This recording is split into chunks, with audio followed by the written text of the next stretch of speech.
Story 1. My wife sent her side piece, demanding I leave the house.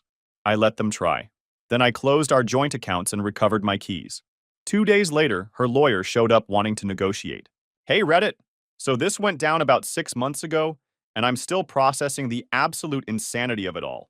My wife let her secret lover into my house while I was out of town working. He acted like he owned the place, then I found out that he went through my business files. So I got him locked up, filed for divorce at the right time, and took her for everything. She came back broke and crying. Here's what went down. I, 32 male, have been running my own HVAC contracting business for 8 years now. Started from nothing. Grew up in Section 8 housing with my mom after my dad bounced when I was 12. Spent high school working weekends at a scrapyard, put myself through trade school, and built this company from a beat-up van and a toolbox. Now I'm pulling in solid 6 figures doing commercial installations, hospitals, office complexes, manufacturing plants. The kind of work that keeps me on the road for weeks at a time, but pays enough to live the life I always wanted. Last month, I rolled back from a job in Ohio around 11 p.m. Been gone 9 days straight installing climate control systems in a new medical facility. Living off truck stop food, sleeping in cheap motels, dealing with inspectors and project managers who think HVAC work is magic. My shoulders were screaming, work boots were caked with insulation, and I hadn't eaten anything that wasn't wrapped in plastic since breakfast. All I wanted was to grab something cold from the fridge, fire up the Xbox, and decompress for a few hours before the next job. I'm maybe 2 minutes into cracking open a drink when someone starts absolutely destroying my front door with their fists. Not knocking, pounding like they're trying to break it down. I figured it was probably Delgado from next door having another issue with his water heater. Delgado is this 62-year-old ex-Army Ranger who appointed himself neighborhood security. Dude's got more surveillance equipment than an FBI field office and treats every minor problem like it's a tactical situation. Usually it's something simple I can fix in 20 minutes. Open the door expecting to see Delgado with a wrench and a scowl. Instead, there's this guy I've never seen before standing on my porch like he owns the place. Early 30s, trying way too hard to look successful. Designer tracksuit, haircut that screamed, "I have a podcast." And he's clutching a manila folder like it contains nuclear codes. "You must be the husband," he says.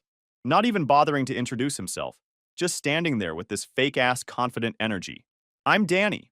Ruth wants you out by Wednesday." I'm standing there in my work clothes, dead tired, and this random dude is trying to evict me from my own house. For a second, I thought maybe I'd gotten heat stroke or something. "What the hell?" I said. He's waving this folder. "Ruth filed for separation, man. You gotta be out by Wednesday so we can, move forward with everything." I looked at the papers. Ruth's signature was on there, sure enough. "We?" I said. "Yeah, Ruth and me. We're together now, bro. She's been unhappy for like months. Time to move on, you know." That's when it clicked. This wasn't some legal process server or mediator. This was Ruth's new boyfriend, standing on my porch trying to evict me from my own property like I was some deadbeat tenant behind on rent. I didn't say a word, just closed the door in his face and turned the deadbolt. Through the security peephole, I watched him stand there for about 30 seconds, probably trying to figure out if his power move had worked. Then he walked back to his car, some leased Audi that was definitely stretching his budget. Delgado was on his porch the whole time, smoking a cigarette and watching like this was primetime entertainment. "Nice try, champion," he called out as Danny got in his car.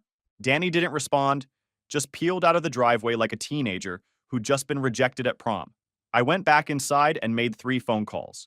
First to my lawyer, explaining the situation and asking him to review my legal position. Second to my bank, putting alerts on all accounts until I could figure out Ruth's game plan.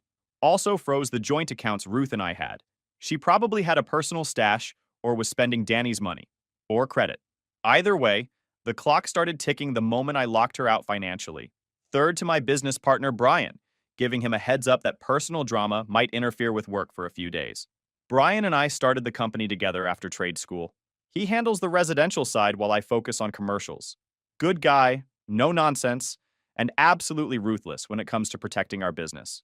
"Want me to look into this Danny character?" Brian asked. "I know a guy who runs background checks." "Not yet," I said, "but keep that option open." That night, I barely slept. Not because I was worried about losing the house. I knew exactly where I stood legally. But because I was starting to realize how long this had probably been brewing behind my back. The next morning, I started noticing things I'd been too busy to catch before. Little details that suddenly made sense in a very different context. Wednesday morning, I changed every lock in the house. Cost me $350 for 6 new deadbolts plus a smart lock system with camera integration. Best investment I ever made. Here's what Danny and Ruth didn't know, and what she'd apparently forgotten to mention during their little planning session. I bought this house 3 years before we got married. 2,600 square feet, finished basement, 2-car garage. Paid cash using money I'd saved from my first few big commercial contracts, plus inheritance from my grandfather who taught me never to trust anyone with my assets. The deed has one name on it, mine.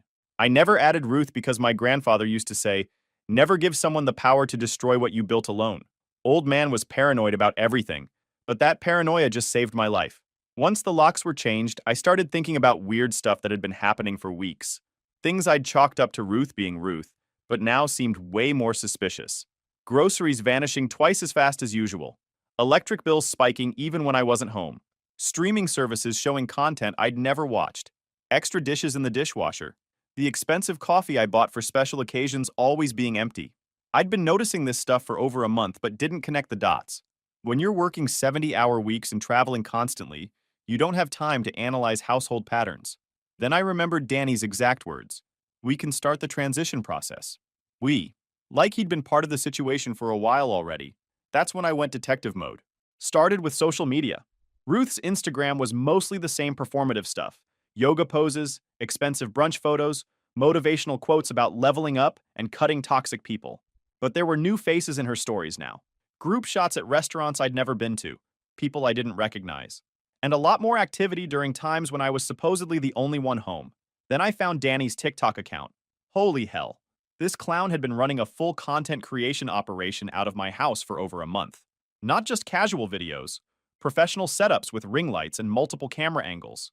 Him cooking elaborate meals in my kitchen with my appliances. Working out in my basement gym with my equipment. Sitting in my home office using my custom-built desk as a backdrop for entrepreneur mindset content. One video showed him making some elaborate coffee drink with my $300 espresso machine talking about morning routines that separate winners from losers. Another was him grilling premium steaks on my back deck, explaining how to live like you've already made it. The comments were full of people asking how he afforded such a nice lifestyle. He never corrected them, just let everyone assume it was all his. The worst one was filmed in my office.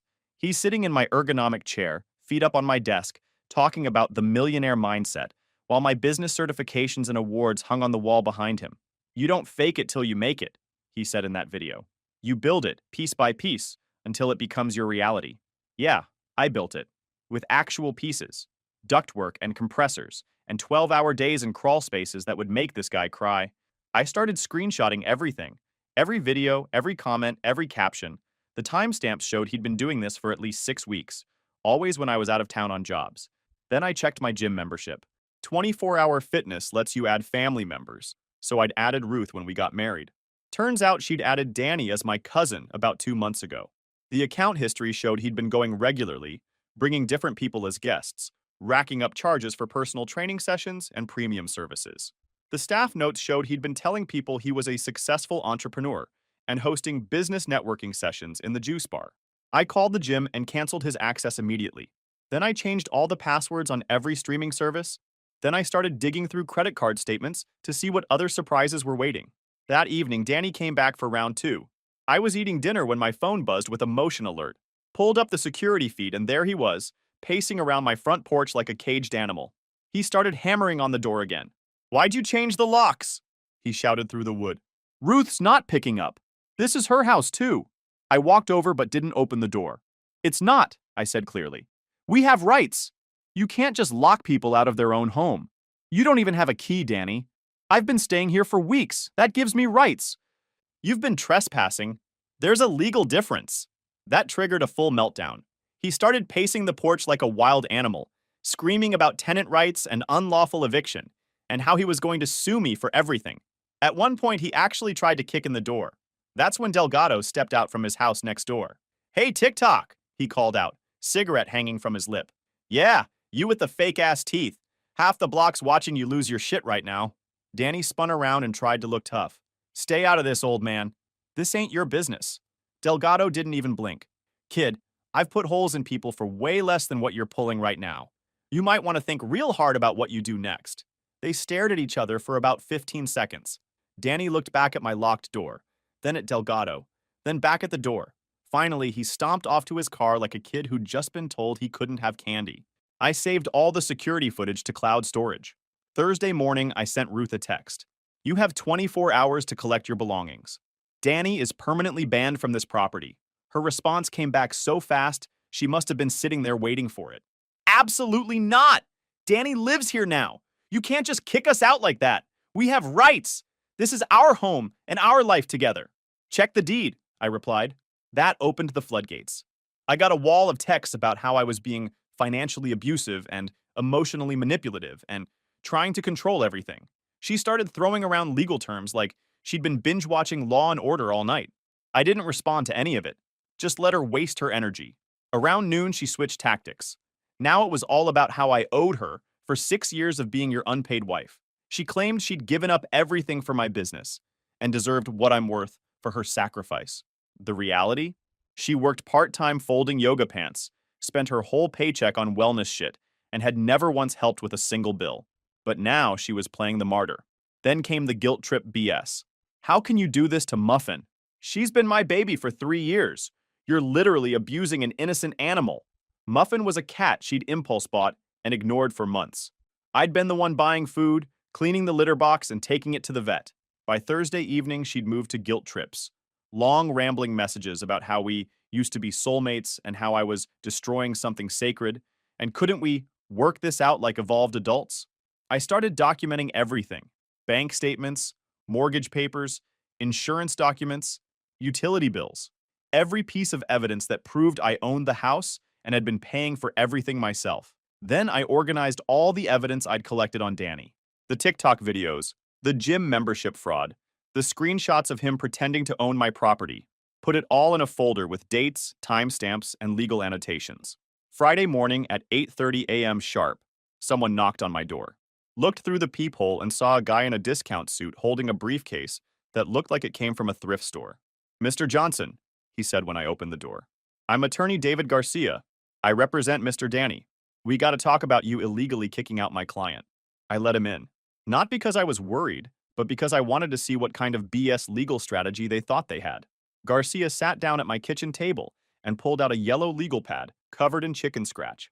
He started throwing around terms like established residency and de facto tenancy and wrongful lockout damages.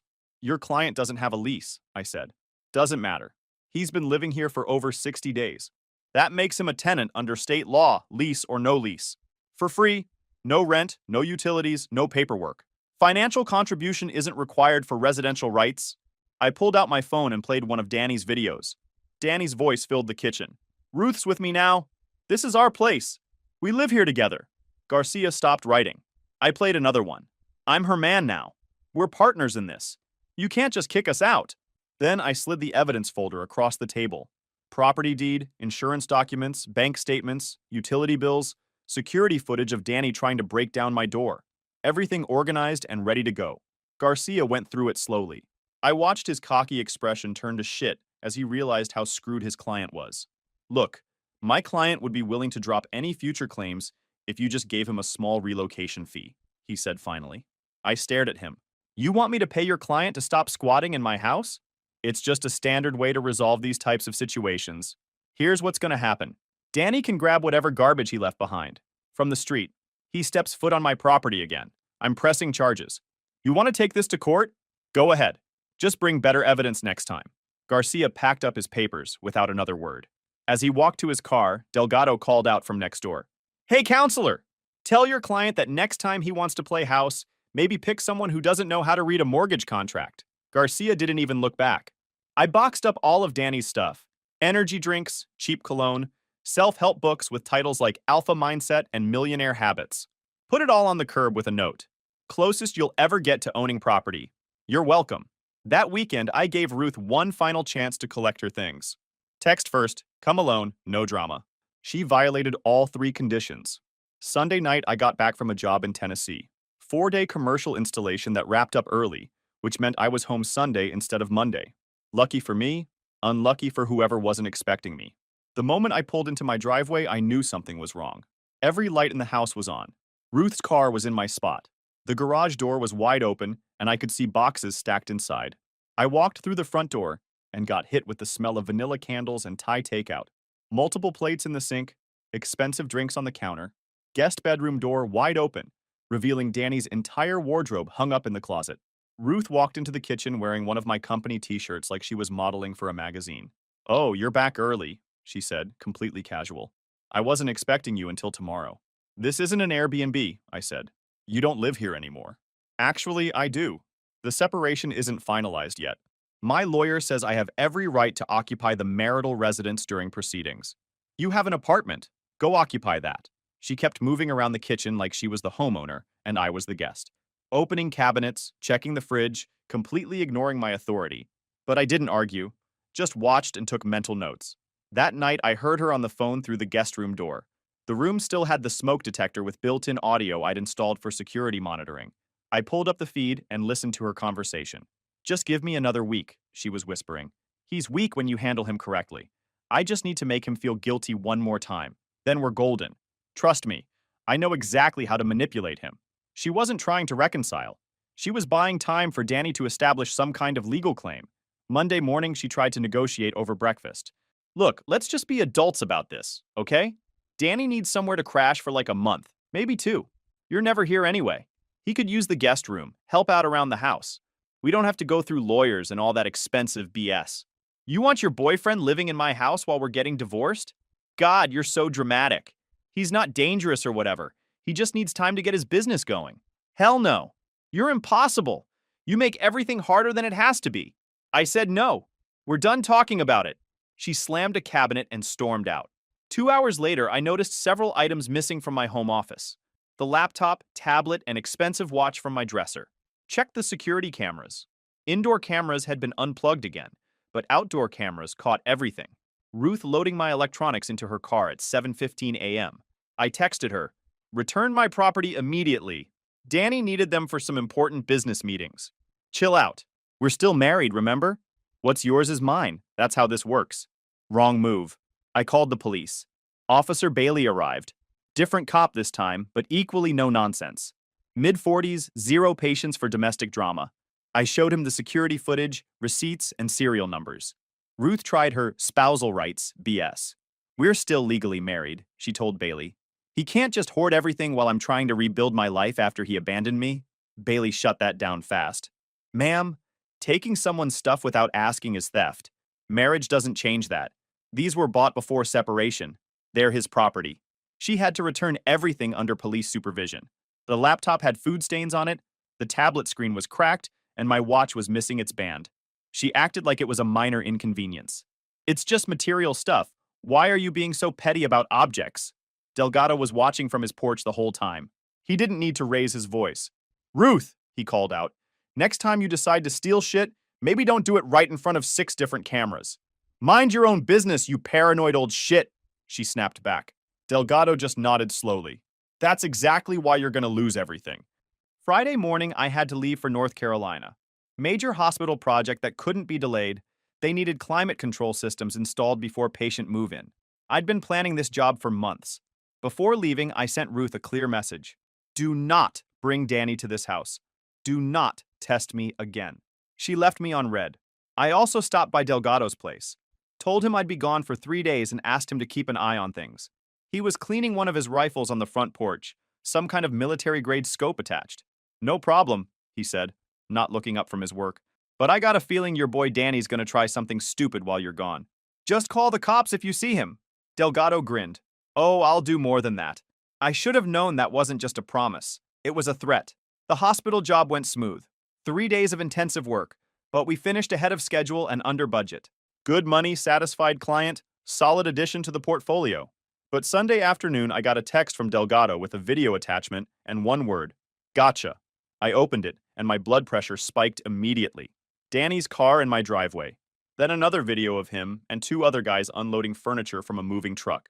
Then footage of Ruth letting them in through my front door with a key. I called Delgado immediately. "How long has this been going on?" I asked. "Since Friday night, full-scale moving operation. Had a whole truck, professional movers, the works. Did you call the police?"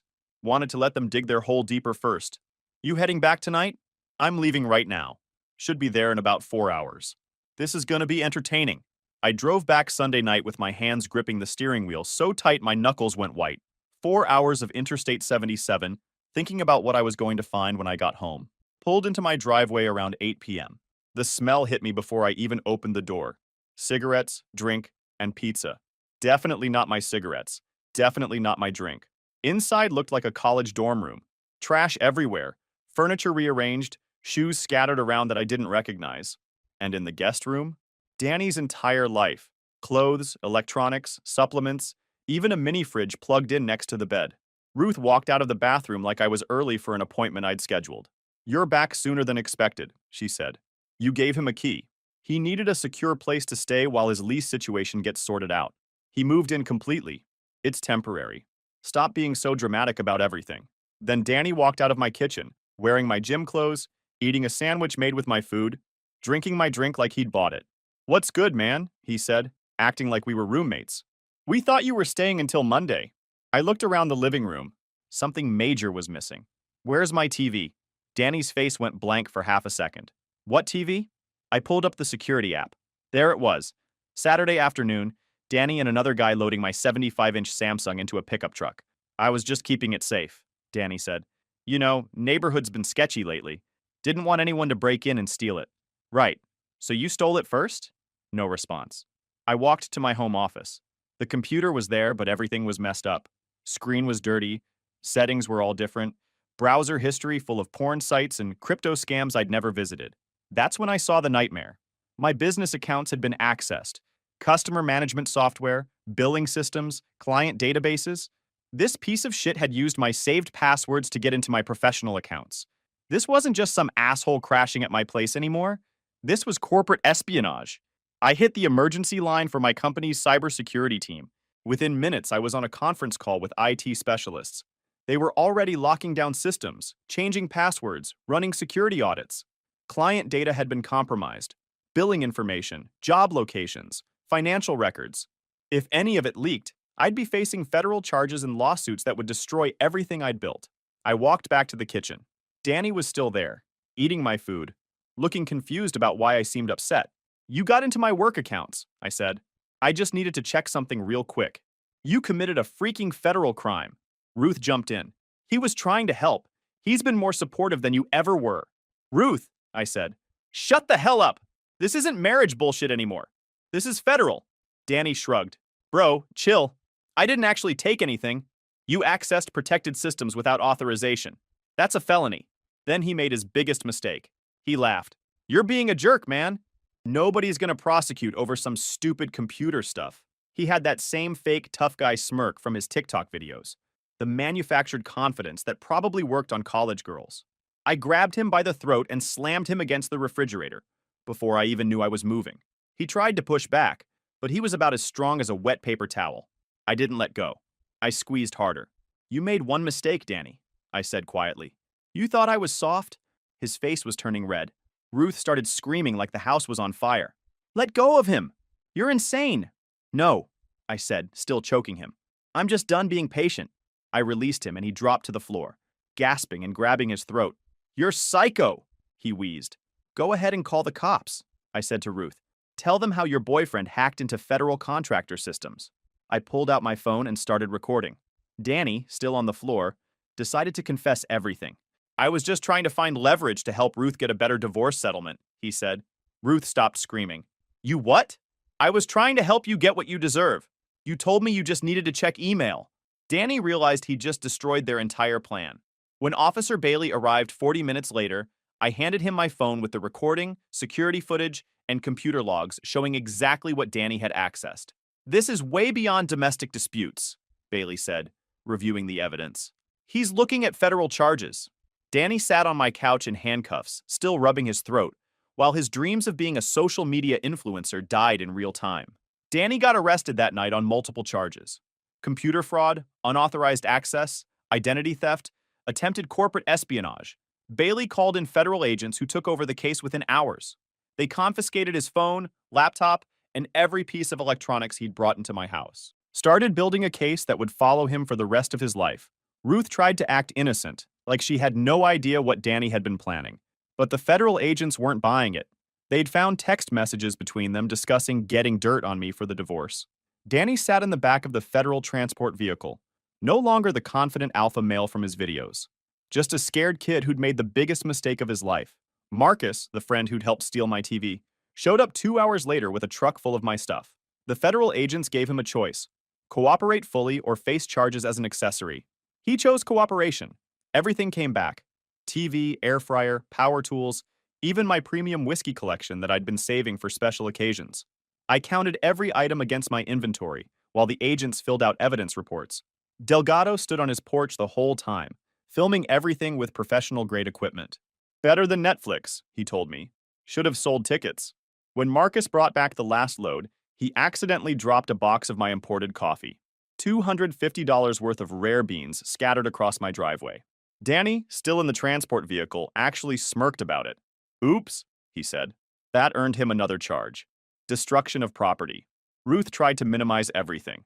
This is insane. It's just coffee. You're ruining his life over nothing. He ruined his own life, I said.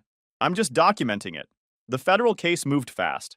Danny's lawyer tried to negotiate a plea deal, but the prosecutor was building a reputation on cybercrime cases.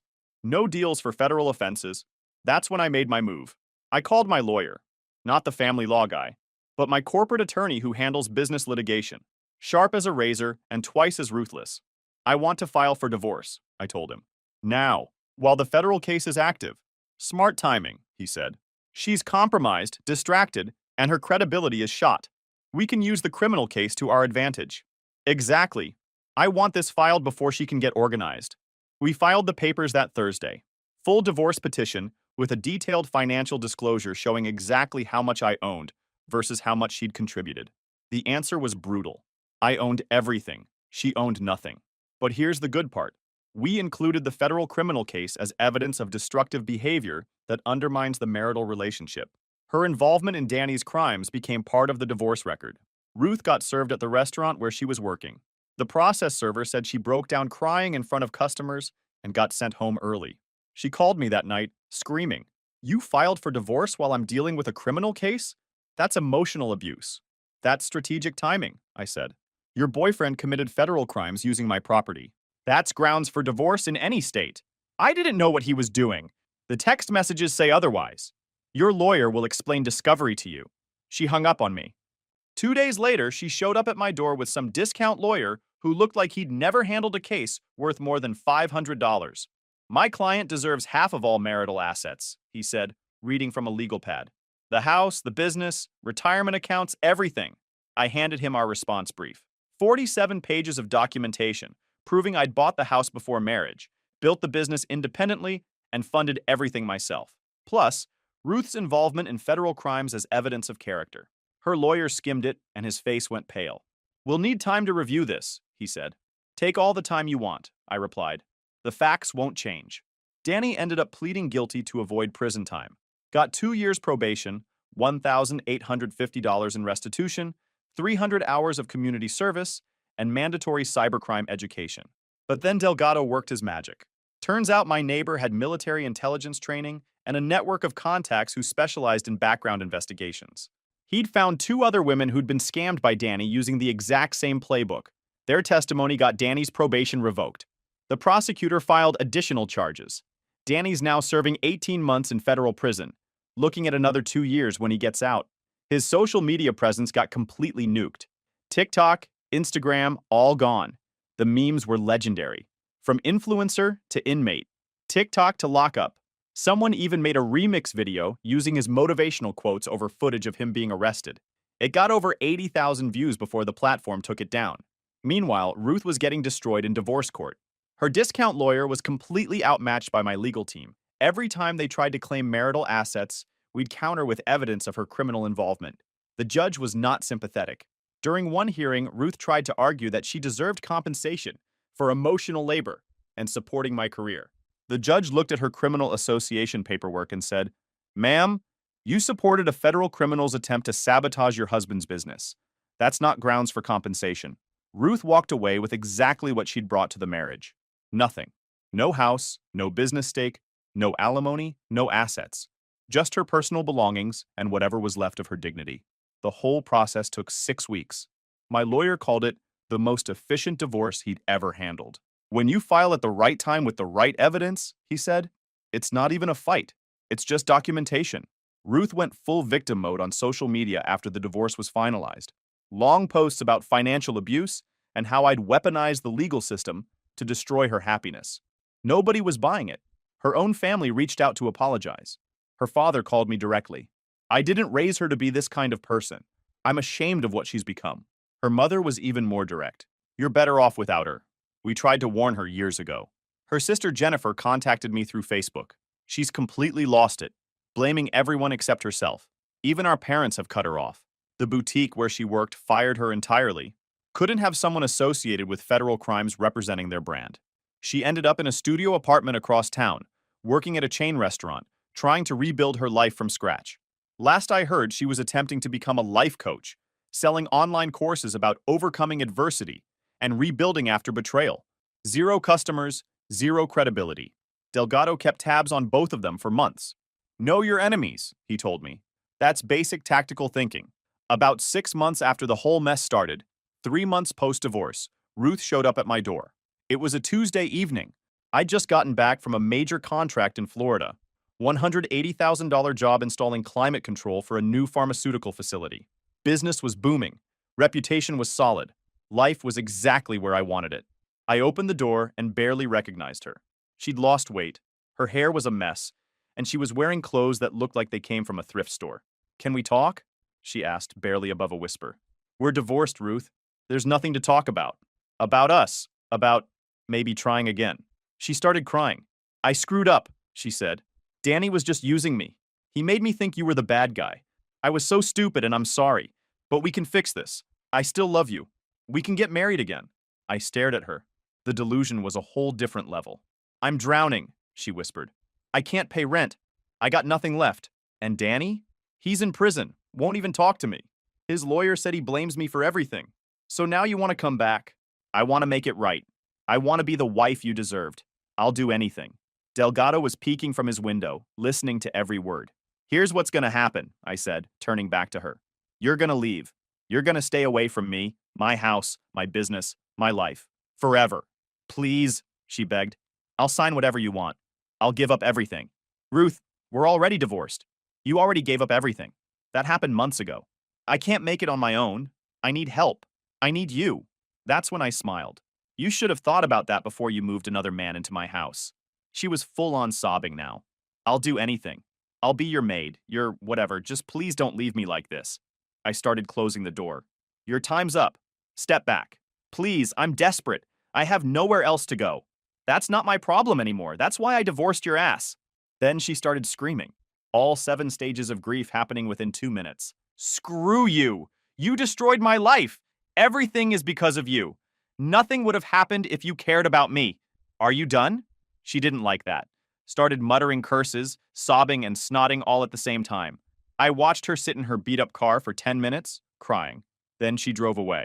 And that was the last time I saw her. Delgado walked over from his porch about an hour later. Heard the whole thing, he said. You handled that like a professional. Yup, want a drink? Oh, absolutely. 6 months later, I got a message from Jennifer, Ruth's sister. Ruth had moved back in with her parents in Ohio, working at a grocery store, living in their basement. Still trying to launch her life coaching business with 0 success.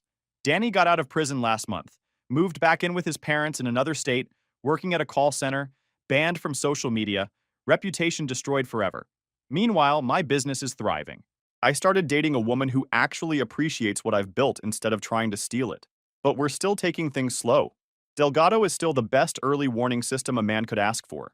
And every time I walk through my house, I remember exactly what happens to people who mistake kindness for weakness. Some lessons are permanent. Some consequences are forever. That's exactly how it should be. Story 2. This story is titled Family. Said I ruined their lives, so I left. But a couple of days later, they are begging me to reconcile. Hey everyone. Before we jump into today's video, I need your help. We've noticed the channel is losing some traction, and subscribing is one of the best ways you can support us. It's quick, free, and it helps us keep bringing you awesome content. Your support means the world. Let's keep this channel growing together. Thanks so much. Now let's start the video. Hey Reddit, Long-time lurker, first-time poster. This is going to be a long one, so buckle up. TLDR at bottom. So I, 24 female, grew up as the forgotten child in what I can only describe as a total mindfuck of a family dynamic. I was never the favorite. That was my sister. She was the golden child who could literally shit on the kitchen floor, and my parents would find a way to blame the dog, or me. The thing is, my sister was painfully average at everything. Like, couldn't write an essay without SparkNotes average. And yet somehow my parents treated her like she was fucking Einstein's daughter. Meanwhile, I was crushing it academically. Not trying to brag or anything, but I was that annoying kid who set the curve in every class. Perfect SAT, 2,400. This was before they changed the scoring system. National Merit Scholar. Captain of the robotics team that went to internationals. I was that nerdy girl who actually liked math and stayed up late coding for fun. But at home, total fucking radio silence. Like this one time, my sister got some bullshit artistic spirit participation trophy from her middle school art teacher, who happened to be her friend's mom, BTW. My parents took her out for a fancy dinner at this steakhouse downtown. They let her order a $50 steak and talked about her creative talent all night.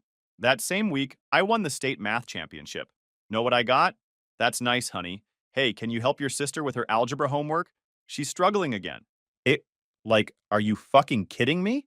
This wasn't just a one-time thing either. It was constant. When I got accepted to that special summer coding camp at MIT, my dad literally grunted and asked, "But who's going to help your sister study for summer school?" My mom actually had the audacity to suggest I decline MIT so I wouldn't make your sister feel bad about herself. Like, what? Sorry my achievements make your mediocre child feel inferior? Not my fucking problem. I went to that MIT camp anyway. First time I'd ever stood up to them. And guys, that summer changed everything for me. I met people who actually valued being smart. I connected with mentors who saw my potential. Most importantly, I realized just how messed up my home situation really was. When I got back home, everything looked different. I started seeing all these patterns that had always been there. How my parents would showcase my sister's C+, her improving grade, on the fridge, while my straight A+ report card got stuffed in a drawer.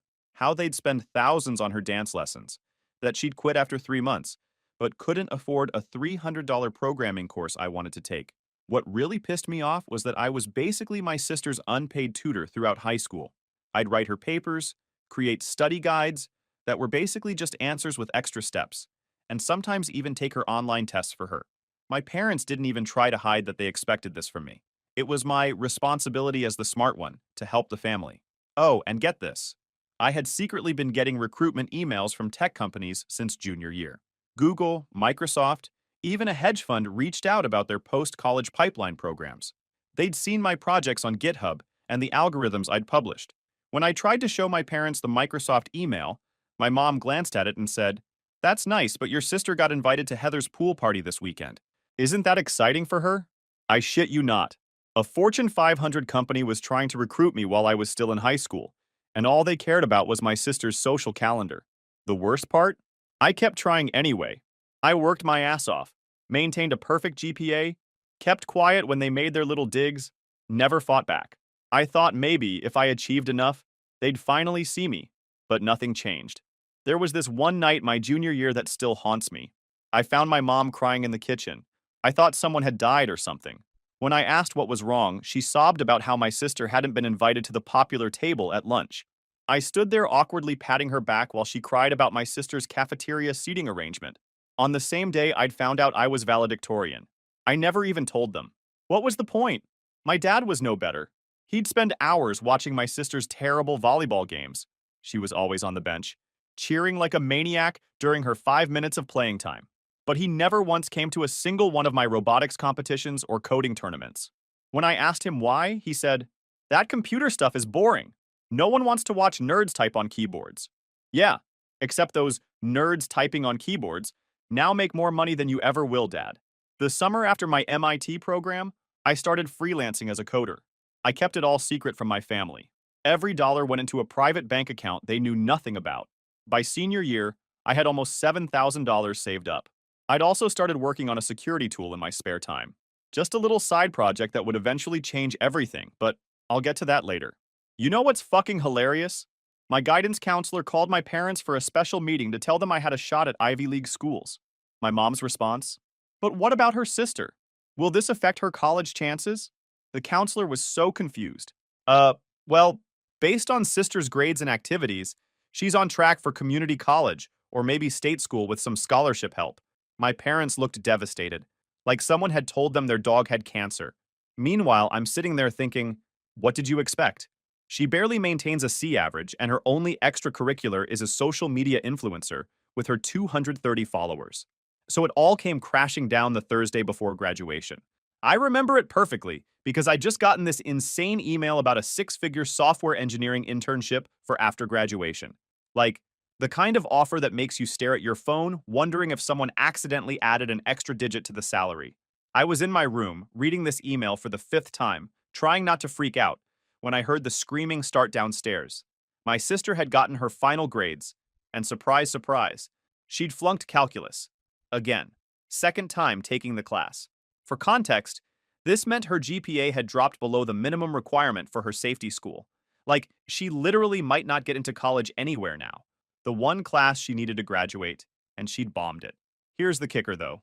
I'd been basically doing all her homework for years, writing her papers, making study guides that were basically just answers with the work shown, sometimes even taking her online tests. I was like her academic life support machine, and my parents fully expected it. But for this final calc exam, I'd been swamped with my own finals and this massive security project that would eventually become my company. I'd offered to help her study the week before, but she'd blown me off to go to some party with her friends. It's fine. I've got this, she said, while painting her nails and watching TikToks. She did not, in fact, got this. So I'm upstairs reading about this life-changing job offer while World War III is breaking out in our living room. I tried to stay out of it, but eventually I had to go downstairs for food. Coding makes you hungry AF. Big mistake. The moment my sister saw me, she went absolutely nuclear. This is your fault, she screamed, her face all blotchy and contorted. You were supposed to help me. You knew I needed to pass. I barely had time to process before my dad jumped in. We asked one thing of you. One thing. To help your sister succeed. My mom, always ready to twist the knife. We'd be better off without you. You've ruined her future. I stood there with my hand still on the refrigerator door, completely stunned. Let me get this straight. I'd been killing myself with perfect grades and side projects while doing my sister's homework, and somehow I'm the problem? Because I didn't spoon-feed her calculus answers one time? That was it. Something inside me just snapped. I didn't cry. I didn't scream back. I just nodded and said, "You're right. You would be better off without me. And I'd be better off without all of you." The look on their faces was priceless. They'd expected me to apologize, to grovel, to promise I'd somehow fix my sister's grades. They didn't expect agreement. I turned around, walked to my room, and grabbed my emergency backpack. I'd been low-key preparing for this moment for months without even realizing it. I had all my important documents, birth certificate, social security card, passport, already stored in a waterproof pouch. I grabbed my laptop, external hard drives, and the $6,542 in cash I'd saved from my freelance coding work. As I was packing, my sister stormed into my room. "What are you doing?" she demanded. "Exactly what you all want. Leaving. Getting out of your life so I stop ruining it. Don't be so dramatic." She rolled her eyes. "Just fix this. Call my teacher or something." The fucking audacity. Fix this. How exactly am I supposed to fix your failed test? Time machine? Mind control? Blackmail? I don't know. You're supposed to be the smart one, she whined. I just laughed.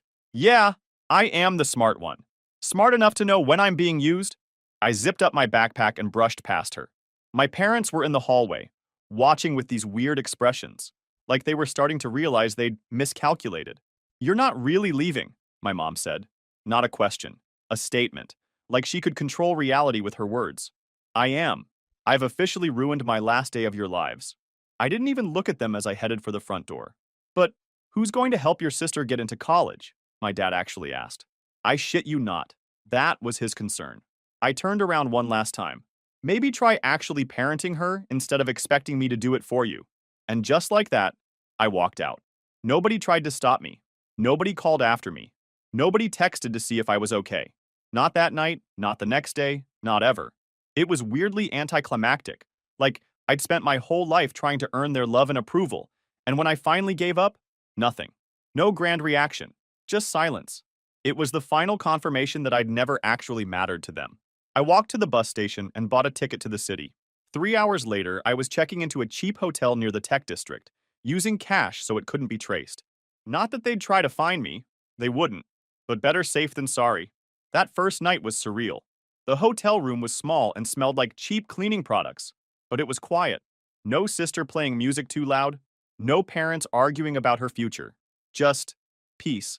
I ordered a pizza, opened my laptop, and sent an email accepting that job offer. Then I called Josh, one of my mentors from the MIT summer program. I'd kept in touch with him, and he'd been telling me for months that my home situation was toxic. He answered on the second ring. It finally happened, I told him. I left. Are you safe? He asked immediately. First time anyone had ever prioritized my safety, BTW. Yeah, got a hotel, got money, got my documents. Good, stay there tonight. Tomorrow we'll figure out something more permanent. No questions about whether I was overreacting. No suggestions that I go back and make amends. Just immediate acceptance and support. It was honestly mind-blowing. That night, lying on that lumpy hotel mattress, I felt this weird mix of terror and exhilaration. I was completely on my own at 18. No safety net, no family support, but also no toxicity. Freedom is fucking terrifying when you've never had it before. I checked my phone too many times that first night. Some small part of me still hoping they'd call or text, that they'd realize what they'd done, and beg me to come back. Nothing. Not a single message. By morning, that last little piece of hope had died, and in its place was something new. Determination. If they didn't want me, fine. I didn't need them either. I had my brain, my skills, and now this job offer. I was going to build something so impressive, so successful, that one day they'd realize exactly what they'd thrown away. That day, Josh connected me with Maria, a friend of his who needed a roommate. She had this tiny apartment in the city with an even tinier spare room that was actually a walk-in closet. I'm not being metaphorical. It was literally a closet with a twin mattress crammed inside. Just enough room to lie down, with my clothes hanging above my face. Rent was $400 a month, which was still highway robbery for a closet, but beggars can't be choosers when you're basically homeless. Here's where I had an advantage. Most runaways don't. Marketable skills and contacts. That MIT summer program wasn't just about learning to code. It was about networking. I'd kept in touch with everyone, sent them my projects, asked for feedback. So when I needed help, I had people to call. The job offer I'd gotten was legit, but it wouldn't start for 2 months. I needed income now. So I hustled, took on freelance coding gigs, fixed websites, debugged apps, whatever paid the bills. Was I qualified? Mostly no. Did I figure it out anyway? Hell yes. Nothing motivates you like knowing homelessness is your alternative. I worked insane hours. My office was either my closet bedroom or the local library. I showered at the gym, cheapest membership I could find just for bathroom access. I lived on ramen and energy drinks. But you know what? It was still better than living at home. No one was screaming at me. No one was telling me I wasn't good enough. The freedom was worth every struggle. By the time my real job started, I'd saved up enough to move into an actual bedroom in a shared house. 5 roommates, 1 bathroom, but I had a door. Living the dream, folks. The job itself was fine, but after 2 months I realized something. I was bored out of my mind. I had bigger ideas. Remember that security tool I mentioned? The side project I'd been working on before everything blew up? I kept developing it at night. It was a crypto security thing. Pretty niche, but with massive potential. One Friday night, when normal 18-year-olds were out partying, I was at a tech meetup. That's when I met Vikram, a venture capitalist who specialized in cybersecurity startups. We got talking, I showed him my project, and boom, $250,000 in seed funding. Just like that, I had my own company. I quit my job the same day. My manager was confused as hell. You're leaving to start a company? At 19? With no degree? Yep, sure was. The next 2 years were a blur. My security platform took off. Turns out exchanges really need good security. Shocker. Every crypto hack that made headlines drove more clients my way. Was it stressful? Fuck yes.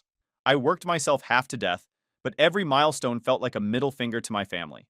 By 23, I was running a company valued at 8 figures, with 30 employees and offices in 2 cities. I bought a penthouse apartment with floor-to-ceiling windows overlooking the city. I drove a matte black Tesla that I paid for in cash, partially for the car, partially for the priceless look on the salesman's face when this random young woman handed over $80,000 like it was nothing. I dated casually, Mostly other founders and tech people who understood the lifestyle. Nothing serious because honestly, who has time? Plus, after growing up with my family, I had the emotional availability of a brick wall. Something else to work through in therapy, I guess. The weirdest part of success is how quickly people forget you were ever anything else. Suddenly, I was born businesswoman. Tech blogs wrote profiles calling me the prodigy reshaping cybersecurity. Nobody saw the terrified teenager who'd once lived in a closet. And my family? Radio fucking silence. No calls on my birthday. No congratulatory messages when my company made headlines. No holiday invitations. Fine by me. Their absence was the cleanest part of my new life. I did some light stalking via social media, though. My sister eventually got into some no-name college with a holistic admissions process, aka her grades were too shit for anywhere legitimate. My parents posted proud photos at her orientation, blessed and all that crap. Meanwhile, I was closing eight-figure deals. But whatever. Sometimes, late at night when I couldn't sleep, I'd stand on my balcony looking at the city lights and think about that terrified 18-year-old who walked out with nothing but a backpack and determination. They'd thought I would fail. They'd expected me to come crawling back, begging for forgiveness for abandoning my role as my sister's academic crutch. Instead, I'd built an empire, and I'd done it entirely without them. Revenge success is the best success. Anyone who says otherwise is lying. One day I was sitting there in my pajamas when my phone buzzes. I almost ignored it because I was in the zone, but then I glanced over and saw the notifications. Mom, 7 missed calls. Dad, 4 missed calls. Sister, 10 missed calls. I literally dropped my coffee mug. Thank God for hardwood floors. After 5 years of absolute silence, 5 years where they never once tried to contact me, they were suddenly blowing up my phone? My first thought was that someone must be dead, maybe a grandparent. But even then, why would they expect me to care? I let the calls go to voicemail, curiosity battling with a sick feeling in my stomach. 10 minutes later, the first message came through from my sister. Please call back. It's important. We need to talk to you. No, hey, how are you after 5 years of silence? No, sorry we were such massive assholes to you. Just, we need. Classic. 3 more messages followed, each more desperate than the last. I listened to them while pouring myself a cup of coffee. I felt weirdly detached, like I was watching a movie about someone else's dysfunctional family. Message from Mom. Sweetie, please call us back. It's urgent. We wouldn't bother you if it wasn't important. Message from Dad. We need to speak with you. Family emergency. Call ASAP. Message from Sister. I know you hate us, but please, please call back. We're desperate. Not one of them mentioned what the actual emergency was, because there wasn't one. At least not the kind they were implying. No one was dying. No one was in the hospital. This was about something else, and I had a pretty good guess what it was.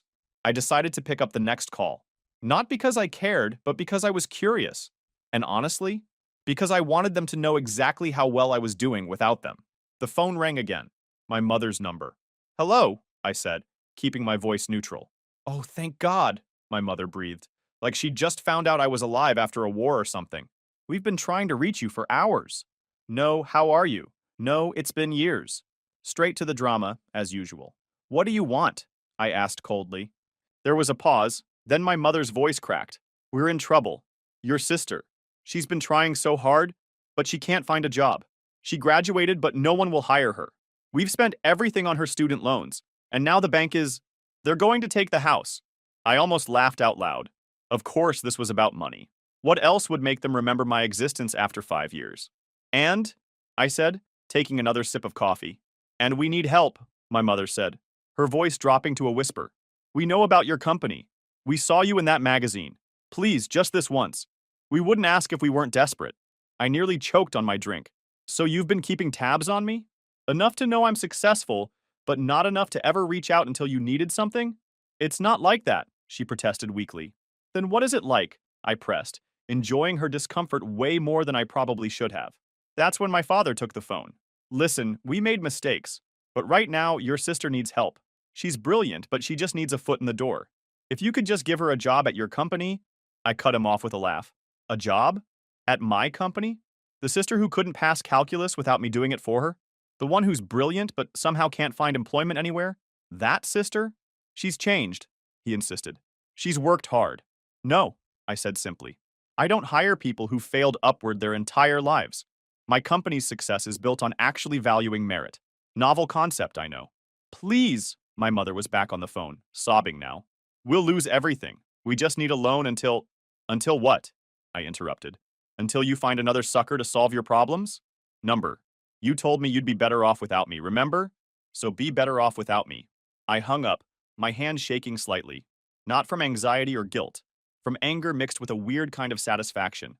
They needed me now. After years of making me feel worthless, they were calling because I was their last hope. The irony was delicious. I blocked their numbers immediately, but they were persistent. Messages kept coming from unknown numbers. Emails flooded my personal account. They even tried reaching out through my company's customer service portal, which was both pathetic and impressively desperate. A part of me wondered if I was being too harsh. Was I becoming just as toxic as them by enjoying their desperation? Maybe.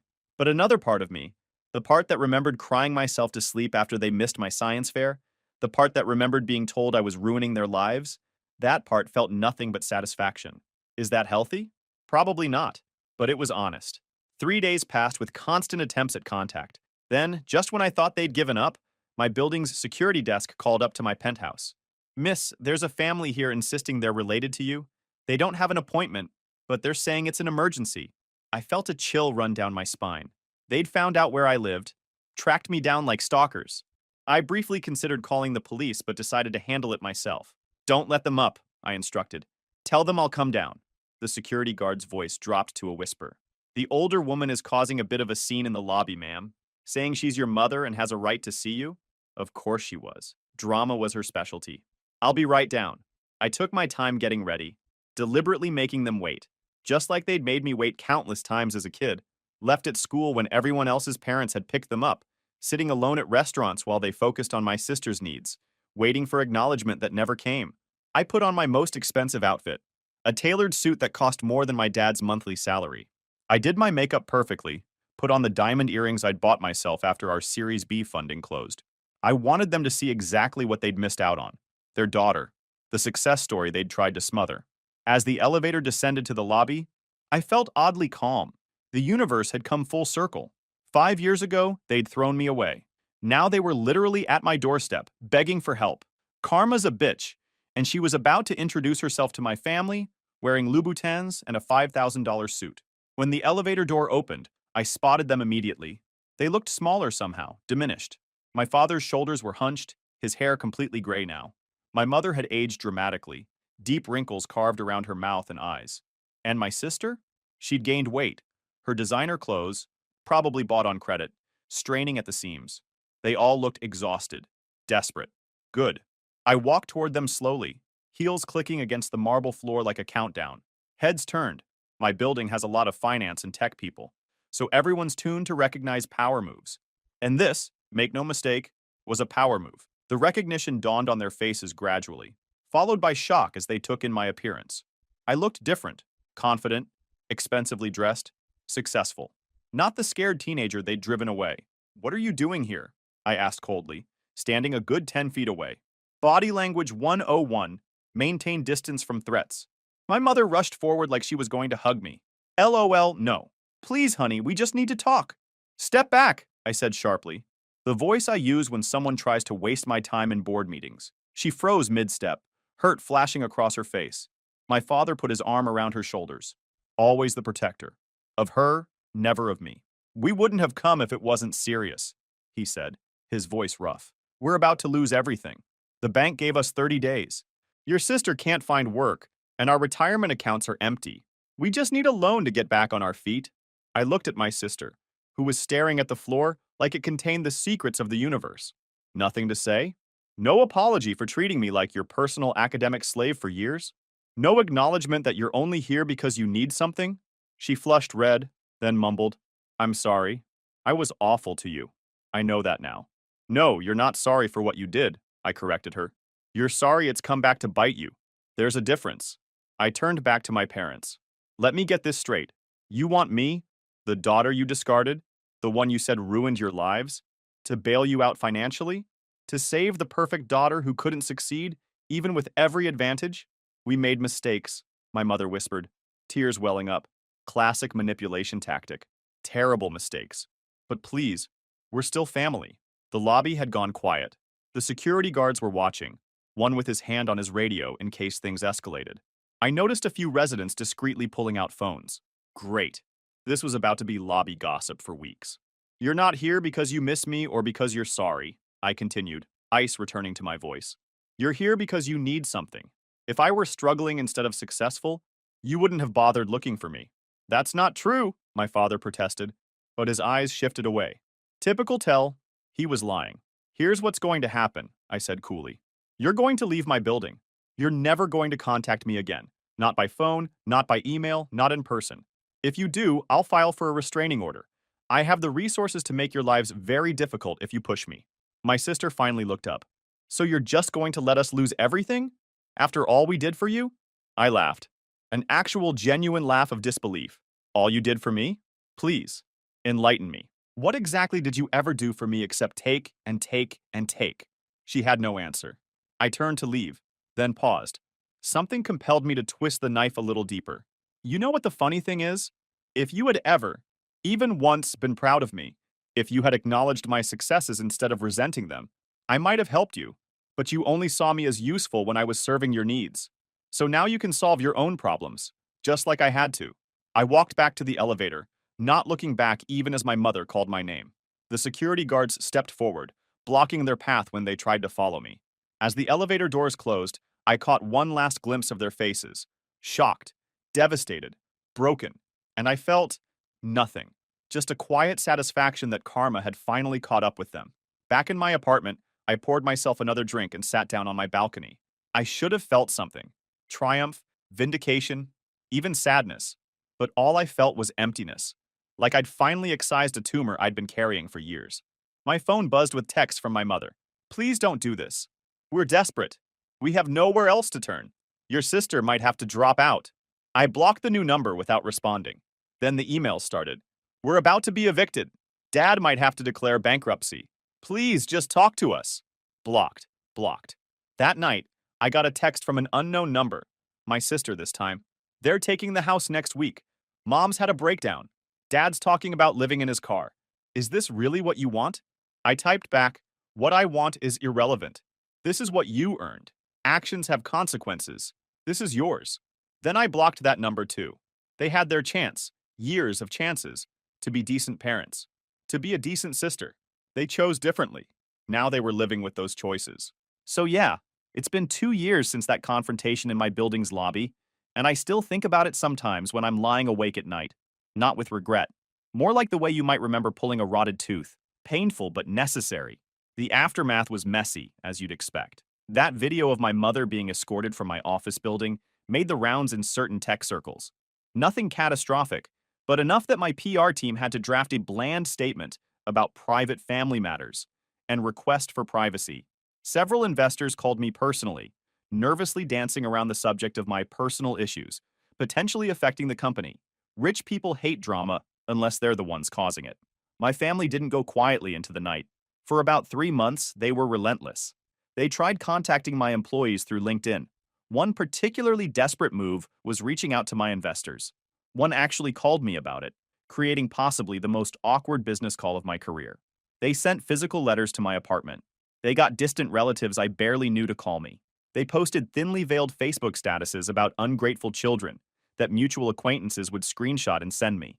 I handled it like any other security threat. Restraining orders, cease and desist letters from company lawyers, increased security protocols. Eventually, they stopped. The silence was sudden and complete, like someone had flipped a switch. I found out through the grapevine, okay, fine, I still check their social media occasionally, judge me, that they lost the house. My sister dropped out of college and moved back in with my parents, who now rent a small apartment in a much less fancy neighborhood. My dad found a job at a call center. My mom posts a lot of everything happens for a reason inspirational quotes. My sister works retail. Meanwhile, my life continued its upward trajectory. 6 months after I cut them off for good, I finalized the sale of my company for 9 figures. Those acquisition offers I mentioned earlier? I took the best one. The day the deal closed, I bought a house in the mountains, another on a private beach, and set up a foundation to help kids from disadvantaged backgrounds get into tech. The weirdest part? The money didn't make me happy. Don't get me wrong, financial security is amazing, and I'm grateful every day. But there's this emptiness that cash can't fill. My therapist says it's because I built my entire identity around proving my family wrong. And now that I've done that, what's left? So I've been working on that. Finding purpose beyond revenge. Building relationships that aren't transactional. Learning to trust people. It's hard work. Harder than building a company, if I'm being honest. Recently, I'm dating someone who knows my whole story and respects my boundaries. I'm mentoring young programmers who remind me of myself at 18. Brilliant, but overlooked. I'm working on new projects that excite me. I'm building a life defined by what I want, not by what I'm running from. For those of you dealing with toxic families, abusive parents, golden child dynamics, I don't have perfect answers. Everyone's situation is different. But I will say this. Sometimes walking away is the only healthy choice. Sometimes success really is the best revenge. And sometimes the family you build yourself is worth infinitely more than the one you were born into. Thanks for reading my story, Reddit. It's been real. Peace out, Reddit. Thanks for listening to my story. 2 thumbs up. Story 3. This story is titled, Left My Family Business After They Refused to Pay Me. Now they're begging for help. But what I did next shocked them. Hey, Reddit. I'm 34 male, and I've finally learned to set boundaries. But growing up, that word didn't exist in my family. Let me paint you a picture. My grandfather started this chain of barbecue restaurants back in the 60s. It was his baby, and he poured everything into it. Blood, sweat, tears, you name it. When he passed, my dad and Uncle Mike inherited it. Sounds nice, right? Wrong. The problem was, neither of them had a clue how to actually run a business. Grandpa's passion held it together while he was alive, but after that, it was all downhill. They ran it like it was their personal playground. And guess who was expected to clean up their messes? Yep, me. I got roped in when I was 10. It started small, cleaning tables after hours or doing inventory. It's just a little help, they said. But by the time I was 12, I was spending entire weekends in the back of the kitchen, chopping vegetables and mopping floors. And not once did I get so much as a dime for my trouble. Family doesn't charge family, Dad would say whenever I asked about payment. But this so-called rule only applied to me. My cousin Ryan, Uncle Mike's son, never had to lift a finger. He was either too young or too busy. Meanwhile, I was practically a full-time employee without a paycheck. I remember one summer when I was around 14. The restaurant was short-staffed because one of the cooks quit mid-shift. My dad called me out of bed at 6 a.m. on a Saturday to help out. I spent the entire day in the back, sweating over a stove and running food to tables. By the end of the day, I was so tired I could barely keep my eyes open. When I asked if I could take Sunday off to recover, Dad just laughed. Recover from what?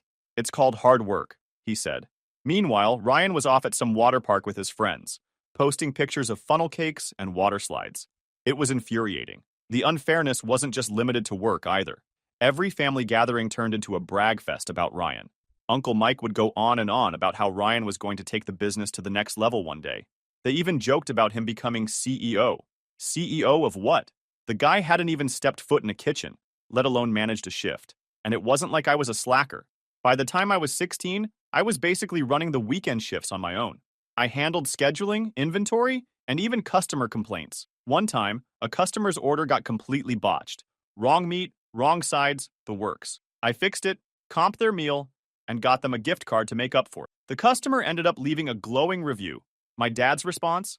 Good job, but next time, try not to mess up in the first place. I can't even count the number of times I was called in to fix problems that weren't my fault. Like the time one of the dishwashers decided to quit in the middle of the lunch rush. Instead of calling another adult or, I don't know, doing it themselves, Dad called me out of school to cover for him.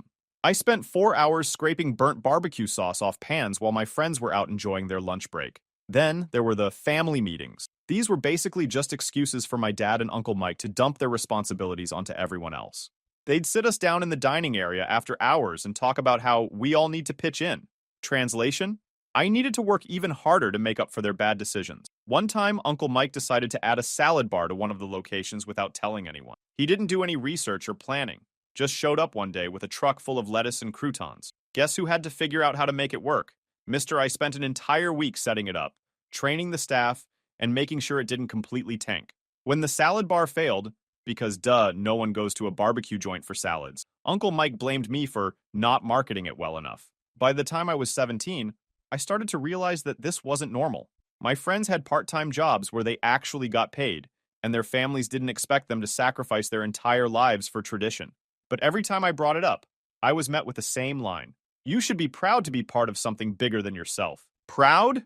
Of what? Working for free while Ryan got treated like a prince? No thanks. It all came to a head when I turned 18.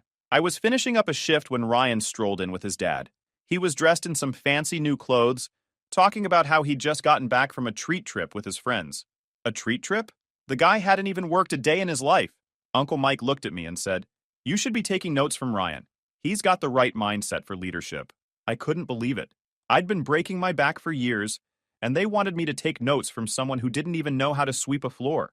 That was the moment I knew I had to get out. But it wasn't going to be easy. My family had spent my entire life tying my self-worth to the business, and breaking free felt impossible. Still, I knew one thing for sure. I couldn't keep sacrificing my happiness for their entitlement. And that's just the start of the story. Trust me, it gets worse before it gets better.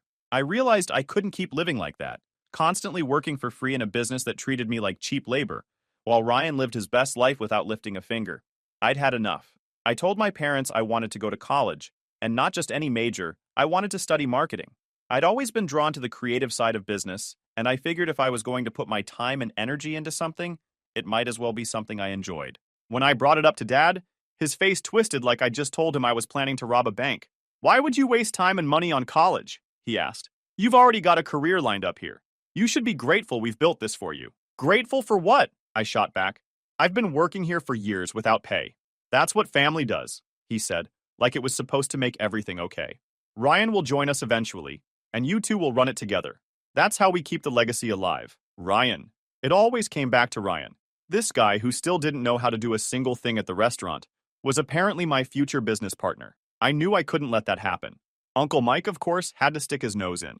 "The business doesn't have extra funds for college," he said, as if I'd asked him to sell his car to pay for my tuition. "If you want to go, you'll have to figure it out yourself. We can't be funding personal ambitions." The hypocrisy of that statement made me want to scream. Uncle Mike had just bought Ryan a brand new laptop for his future studies in hotel management, fully funded by the business. Meanwhile, I was being told to fend for myself. But if there's one thing those years at the restaurant taught me, it's how to hustle. I applied for every scholarship I could find, took on 2 part-time jobs, and even worked as a delivery driver on weekends. I didn't care how hard it was. I just needed to get out of there. The first few months of college felt like freedom. I wasn't tied to the restaurant anymore, and for the first time in years, I had the chance to figure out what I actually wanted. I loved my marketing classes, especially the ones that focused on branding and customer behavior. I'd spend hours working on projects and brainstorming ideas, and it felt good to use my brain for something other than calculating food costs or dealing with angry customers. Of course, my family didn't make it easy. Dad called constantly, asking when I'd come home to help. "The weekends are tough without you," he'd say, like I was supposed to drop everything and drive back just because they didn't want to hire more staff. One time, Mom called me in tears. "Your dad's so stressed," she said. "Can't you just come home for one weekend and help out?" "No, Mom," I said firmly. "I've got 2 jobs and a full course load. I can't just drop everything."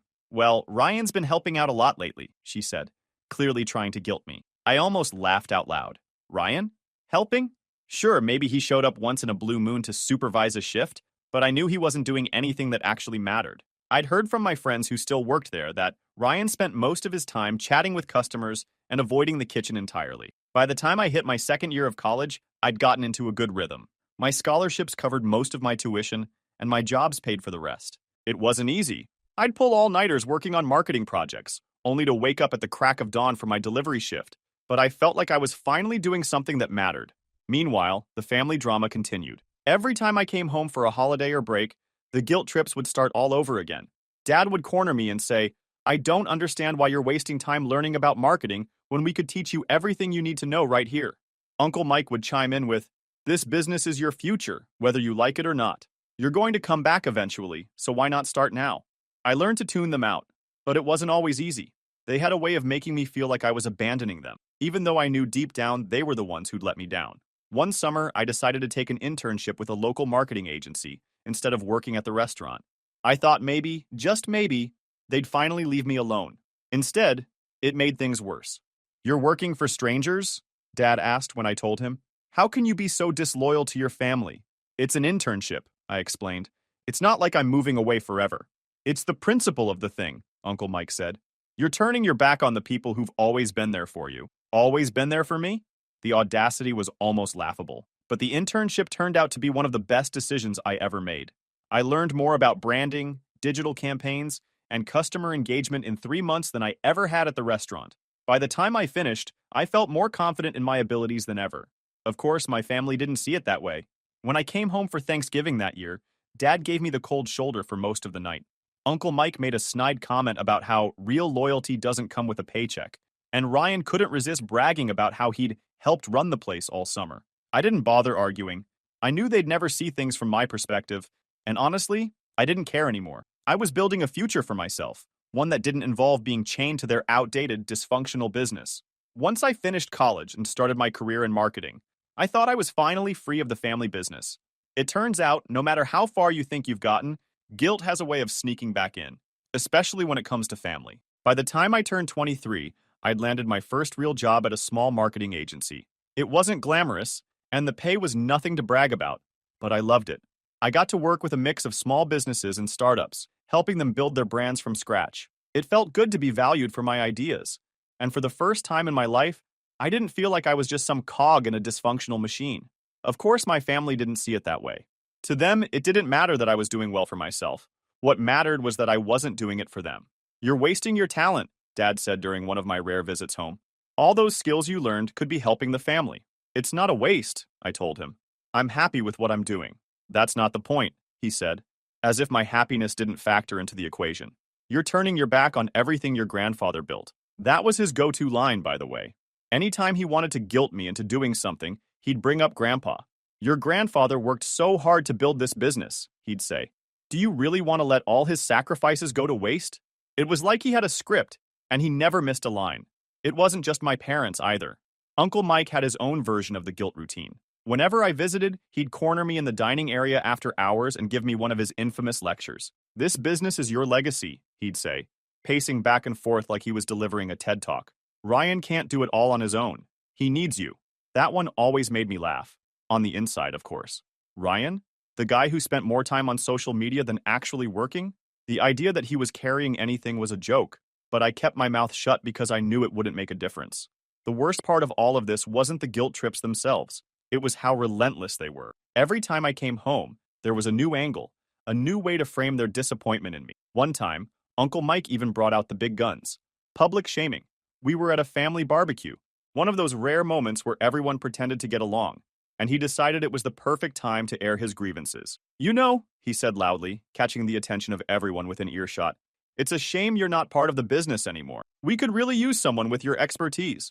All eyes turned to me. I could feel my face getting hot, but I managed to stay calm.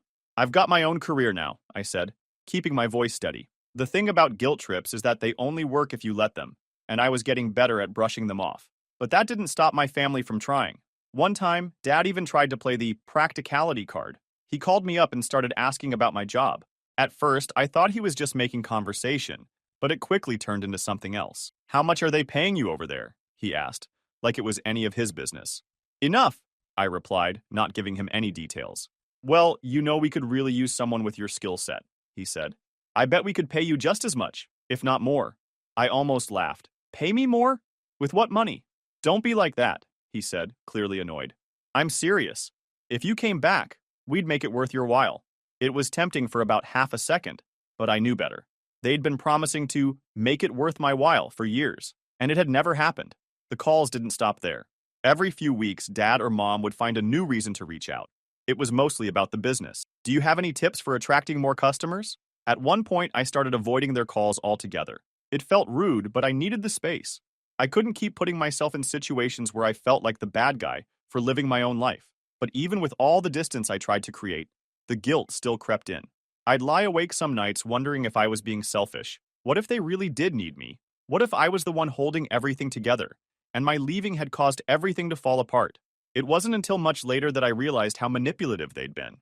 They didn't actually want me to succeed. They just wanted me to keep sacrificing for their bad decisions. But at the time, it was hard to see things clearly. Now I realized that the guilt games were just their way of avoiding responsibility. It was easier to blame me for abandoning them than to admit they'd been running the business into the ground for years. But eventually, they wore me down. By the time I caved and decided to go back to the family business, I was 26, and honestly, I felt like I was walking into a storm I had no business being in. I'd spent years trying to establish my own life, my own career, but the guilt eventually broke me down. They didn't just want help, they made it sound like the whole business was about to crumble if I didn't step in. And maybe I was naive, but part of me thought I could actually fix things. Dad framed it like I'd be coming in to save the day. "We need fresh ideas," he said over the phone one night. "Someone who understands modern marketing, the way the world is changing." He talked a big game about how much they needed me, how much freedom I'd have, and how this was my chance to make a real impact. I figured, okay, maybe this is my shot. I'll come in, fix what I can, and then walk away once they're stable. From the moment I walked back into the restaurant, it was like stepping into a time capsule, and not in a good way. The place was outdated as hell. The decor hadn't been touched since the late 90s. The menus were these crusty laminated sheets with faded pictures, and the overall vibe screamed, "We're out of ideas." Even worse, there was no social media presence and no website worth mentioning. If you Googled the restaurant, the top result was a one-star review complaining about cold food and bad service. And then there was my office. Dad had promised I'd be running the marketing department, but what he failed to mention was that department was just me. My office was a desk shoved into a corner of the storage room, right next to the deep fryer oil. I literally had to move boxes of ketchup packets just to sit down. The staff situation was somehow even worse. Most of the employees were either family friends or people they'd hired on a whim. There was no structure, no training, and no accountability. One of the line cooks didn't even know how to make half the menu items. But instead of firing him, Dad kept saying, "We can't afford to lose anyone right now." And let's not forget Ryan. By the time I got there, he'd been given the title of operations manager, which was a joke. His idea of managing was showing up at noon, sitting in the office with his feet on the desk and scrolling through his phone. If anyone needed anything, he'd tell them to ask my dad or my cousin. Yeah, real leadership material. I rolled up my sleeves and tried to get to work. My first order of business was setting up a social media presence. I put together a campaign to promote the restaurant on Instagram and Facebook with some basic strategies to boost engagement. When I pitched the idea to Dad, he immediately shut it down. "Social media? That's just a trend," he said. "We don't need to waste time on that." "It's not a trend, Dad," I said, trying to keep my cool. "Every restaurant has a social media presence these days. It's how people find new places to eat. We've been doing fine without it," he said, waving me off. "We don't need to fix what isn't broken." Except it was broken. The business was losing money, foot traffic was down, and the reviews were brutal. But trying to convince Dad and Uncle Mike of that was like talking to a brick wall. Speaking of Uncle Mike, he was a whole other headache. He had this way of swooping in at the last minute and taking credit for anything that went well. One time, I spent weeks setting up a partnership with a local catering company to boost our revenue. I worked out all the details, designed a flyer, and even handled the negotiations. Right before the deal went through, Uncle Mike announced it to the staff as if it was his idea. He even gave himself a pat on the back during the next family meeting. "See, this is the kind of innovation we need," he said, grinning like he'd just solved world hunger. When I called him out on it later, he just shrugged. "We're all in this together," he said. "It doesn't matter who gets the credit." Of course, it mattered to him when he didn't get the credit. Ryan wasn't much better. One morning, I came in early to set up for a meeting with a potential new supplier. Ryan was supposed to handle the introductions, but he showed up 30 minutes late, coffee in hand, acting like it was no big deal. When I asked him what happened, he said, "I overslept. Chill out." That was Ryan's default response to everything. Chill out. Meanwhile, I was running around trying to keep the business afloat while he got paid triple my salary for doing nothing. It wasn't just frustrating, it was exhausting. Every day felt like an uphill battle, and no matter how much effort I put in, nothing seemed to stick. If I came up with a promotion to attract new customers, Dad would veto it because we've never done that before. If I suggested updating the menu, Uncle Mike would complain that it was too expensive. And if I pointed out that Ryan wasn't pulling his weight, they'd all look at me like I was the problem. The final straw came about 6 months in. I'd been working on a complete rebranding strategy, new logo, updated menus, the whole 9 yards. I put together a presentation and scheduled a meeting with Dad, Uncle Mike, and Ryan to go over the details. Halfway through the meeting, Ryan interrupted me. "This all seems like a lot of work," he said, leaning back in his chair. "Can't we just do something easier, like a giveaway or something?" I stared at him, trying to process what he'd just said. "A giveaway?" I repeated. "That's your solution?" "Yeah," he said, shrugging. "People love free stuff." Before I could respond, Dad jumped in. "Ryan's got a point," he said. "We don't need to reinvent the wheel. Let's keep it simple." That's when I realized nothing was ever going to change. No matter how much effort I put in, they'd always find a way to undermine it. They didn't actually want fresh ideas or innovation. They just wanted me to do all the work while they reaped the benefits. I stuck it out for a year, but by the end, I was completely drained. The constant pushback, the lack of support, and the blatant favoritism were too much to handle. When I finally quit, Dad called me selfish. Uncle Mike said I was being dramatic. And Mom cried, of course. But honestly, I didn't care anymore. I'd tried my best, and it wasn't enough. They didn't want to be saved. They just wanted someone else to take the blame for their failures. And I wasn't going to be that person anymore. But as much as I wanted to leave it all behind, life had other plans. For a while, life was good after I quit the family business. I threw myself into my work, moved into a better apartment, and even started traveling a bit. My family? Well, they didn't take my exit gracefully. Dad acted like I'd stabbed him in the back. Uncle Mike barely acknowledged me when we saw each other. And Mom, of course, cried every time we talked. But as much as they tried to guilt-trip me, I wasn't going back. Then 2020 happened. Like most people, I spent the first few months of the pandemic trying to figure out what the hell was going on. My company pivoted to focus on delivery and digital marketing, which kept me busy, but it also made me think about how unprepared the family business probably was. I knew their restaurants relied heavily on dine-in traffic, and I doubted they'd made any effort to adapt. Still, it wasn't my problem. They'd have to figure it out on their own, or so I thought. It was around mid-2021 when the calls started coming in. At first, it was just Dad, asking how I was doing and making awkward small talk. After a few minutes, he got to the real reason for the call. "We're struggling," he said, his voice heavy. "The pandemic hit us hard, and we've had to close a couple of locations." I felt a pang of sympathy, but I kept my tone neutral. "I'm sorry to hear that," I said. "We could really use your help," he continued. I wasn't surprised, but I still wasn't interested. "Dad, I have a full-time job," I said. "I can't just drop everything and come back." "It wouldn't be forever," he said, practically pleading. "Just long enough to get us back on track." I held my ground, but the calls kept coming. Mom called me next, and then Uncle Mike. They all had the same pitch. The business was in trouble, and I was the only one who could save it.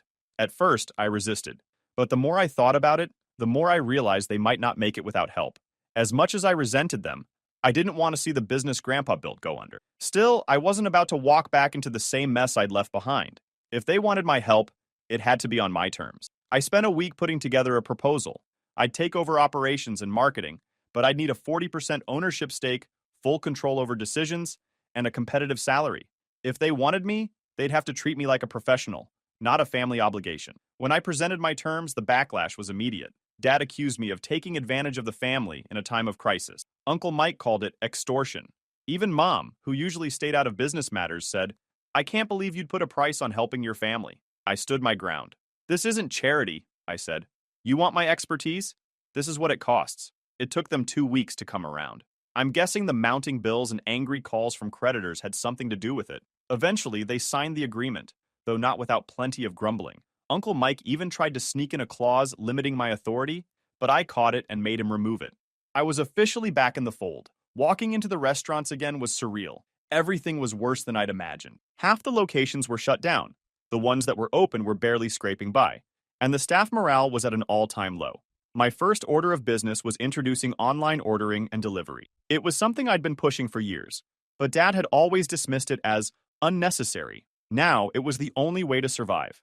I set up partnerships with delivery platforms, revamped the website, and launched a social media campaign to let people know we were open for business. Within a few months, sales started to pick up, but not everyone was thrilled about the changes.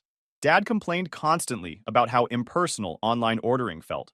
Uncle Mike griped about the fees from the delivery platform. And Ryan was just pissed that I'd fired him. Yeah, I fired Ryan. It was one of the first things I did after coming back. He strolled into the office one morning, an hour late as usual, holding a smoothie and acting like nothing had changed. "What's up, boss?" he said, smirking.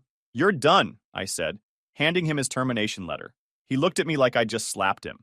"You can't fire me," he said. "Dad and Uncle Mike will back me up.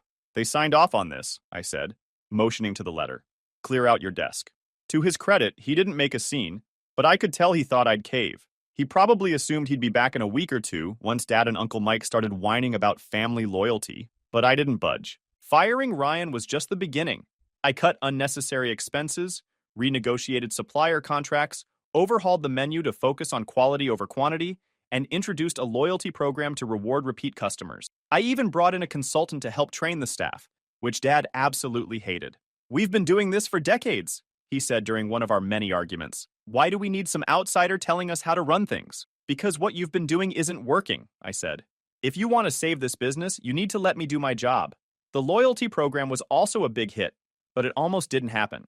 When I first pitched the idea, Uncle Mike rolled his eyes and said, "People don't care about points and discounts. They care about the food. People care about both," I countered. "If we don't give them a reason to come back, they'll just go somewhere else." It took a lot of convincing, but eventually, he agreed to let me try it. Within a few months, repeat business increased by 20%, and even Uncle Mike had to admit it was a good idea. Not that he gave me credit for it, he just stopped complaining, which was as close to a compliment as I was going to get. Still, the tension with Dad and Uncle Mike never went away. No matter how much progress we made, they couldn't help but nitpick every decision I made. Dad accused me of being too focused on the numbers and not caring enough about tradition. Uncle Mike claimed I was taking too much credit for the turnaround, even though he'd contributed next to nothing. Even Mom got in on the act, asking me one night if I'd consider donating part of my salary back to the business. "It would be a nice gesture," she said. "You know, to show that you're really part of the family." I couldn't believe what I was hearing. After everything I'd done, they still wanted more from me. About a year ago, I finally quit. It wasn't a sudden decision. It had been building up for months. The business was in a good place financially, and I'd accomplished everything I set out to do.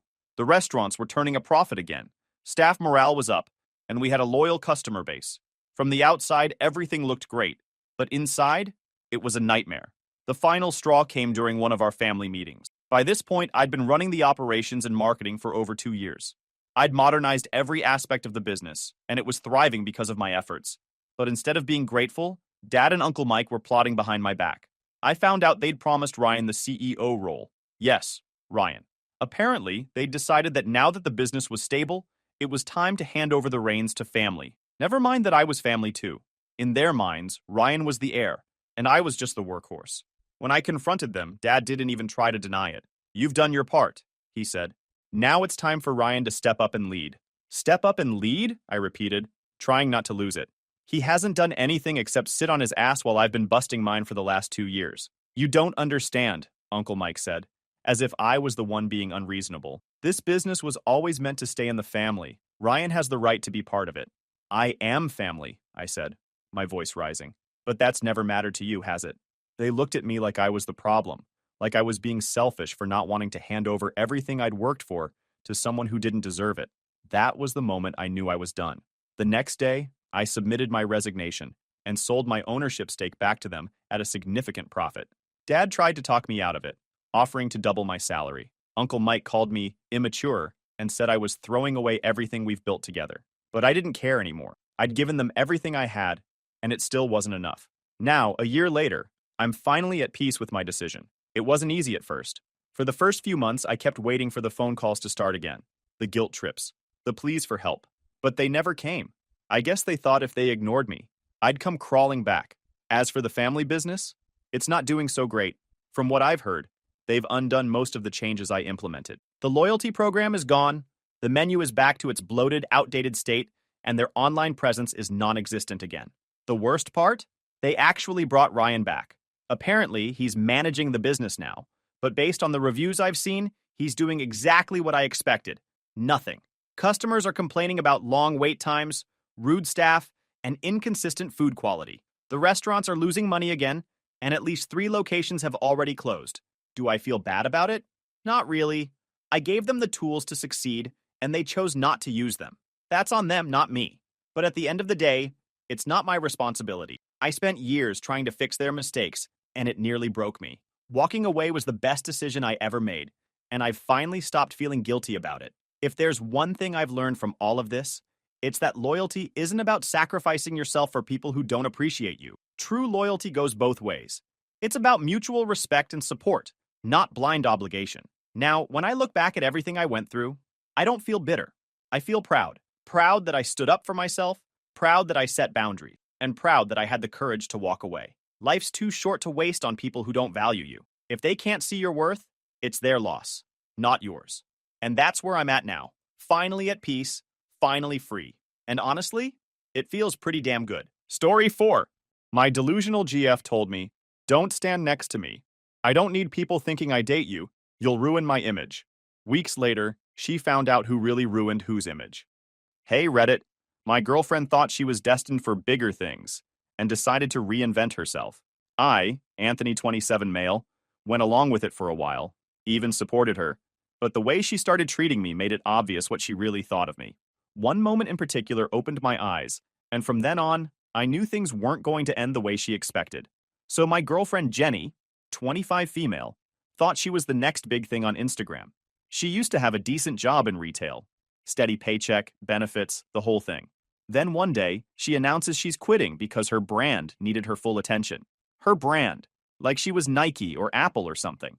She gave me this long speech about how being an influencer is the future, how she just needed 6 months of runway to blow up online.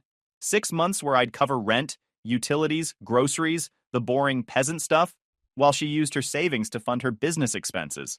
I figured fine. Let's see how serious she is. If she could actually make something happen, good for her. If not, at least I wouldn't hear later about how I never believed in her. Spoiler, she wasn't serious. Business expenses turned out to mean shopping hauls, designer coffee, and flying across the country to take selfies in rented Airbnbs. She started acting less like my girlfriend and more like I was her unpaid intern. The way she'd bark out stuff like, "Can you hold this light for me? No, higher. No, lower. Ugh, you're messing it up. Like, sorry, I didn't realize I signed up for film school." At first, I let it slide. I told myself it was temporary, that she'd get it out of her system. But over time, it was like she saw me as part of her props. The boyfriend was supposed to be in the background, not messing with the aesthetic. Meanwhile, I'm the one actually paying for the aesthetic. Fast forward to her big Europe trip.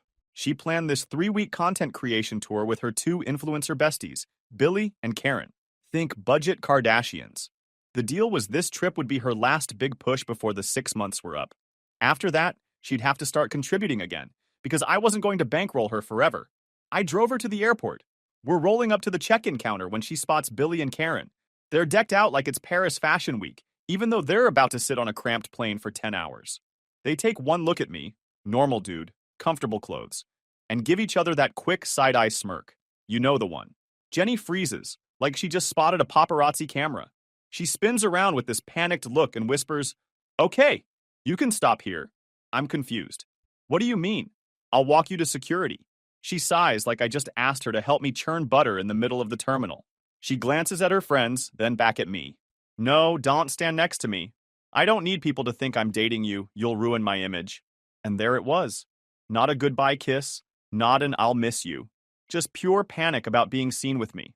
For a second, I almost laughed, because it was so insane that this girl who couldn't even afford her own rent thought she was too good to be seen next to me. The guy literally funding her little dream. She wanted me invisible, like a stagehand pulling ropes behind the curtain while she performed. I looked past her at Billy and Karen, both pretending not to eavesdrop but smirking anyway. I looked back at Jenny with her full glam makeup and fake confidence. And then everything clicked. Every time she talked down to me. Every time she acted like her life was more aspirational than mine. I didn't argue.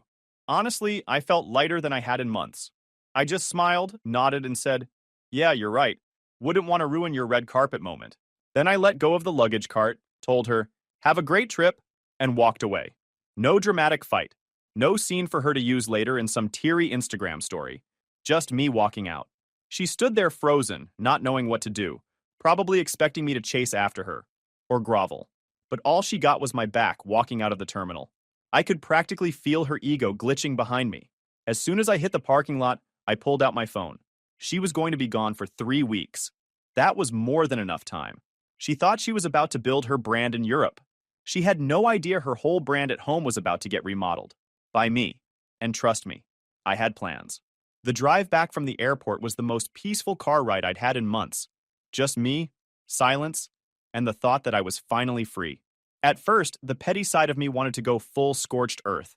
I imagined pulling into the driveway, grabbing a trash bag, and just tossing every single one of Jenny's sequin dresses, ring lights, and overpriced serums straight onto the front lawn. Let the neighbors see it. Let her walk up to her own circus tent of junk when she got back from Paris. But then I calmed down. That would give her exactly what she'd want. Drama. A story she could spin. My evil ex threw all my stuff on the lawn. Can you believe how cruel men are? Nah, I wasn't going to make it that easy for her. If she wanted to play influencer, fine. I was about to be the producer, director, and editor of her exit. First stop wasn't even home. I drove straight to the dealership where I bought the car she loved parading around in. For the record, I had my own car for daily driving. Nothing flashy, just solid and mine. But Jenny? She always wanted a shiny black SUV, the one that made her feel like a celebrity when we pulled up anywhere. She insisted on taking it every time, just so she could snap photos leaning against it like she owned it. Newsflash, she didn't. The car was in my name, paid for with my money, and I was done letting her ride shotgun on my dime. I walked into the dealership, found the sales manager I'd dealt with before, and said, "Hey, remember me? I want to sell the SUV back." He looked surprised, probably because most people don't unload a barely used luxury car on a random Tuesday afternoon. But then he caught the look on my face. The look that says, "Don't ask questions, just print the paperwork." They did a quick buyback appraisal. About an hour later, I walked out with a very nice check in my pocket and zero regrets. Step 1, complete. Jenny loved that car because it made her look rich. Now it was gone and she hadn't even noticed yet. By the time I pulled into my driveway, I was feeling good. But walking into the house? That was a whole different punch of reality. The place looked like a shrine to Jenny's ego. Clothes spilling out of closets, makeup and skincare investments covering every surface in the bathroom, and the spare bedroom completely taken over by her influencer junk. Ring lights, tripods, boxes of fast fashion crap she bought for content and never returned. It didn't even look like my house anymore. It looked like the backstage of a low-budget fashion show. I stood in the hallway for a solid minute, just looking around and thinking, yeah, this isn't happening anymore. So I pulled out my phone, Googled junk removal services, and found one that promised fast, discreet, and complete. Perfect. I called them up, explained I wanted everything that wasn't mine gone, and told them I'd pay double if they could do it by tomorrow. The guy on the phone probably thought I was going through a messy divorce. I didn't bother correcting him. While I was at it, I also scheduled a deep cleaning crew. If I was going to wipe her out of my house, I was going to do it properly. No trace left. I wanted to walk into a place that felt new, not haunted by the ghost of someone who thought her Instagram following mattered more than real life. With the house plan set, I sat down at my desk and opened up my laptop. If clearing her stuff out of the house was step 2, then cutting her off digitally was step 3. We had shared streaming accounts, shared grocery delivery logins, even a shared Amazon Prime. She was hooked into everything.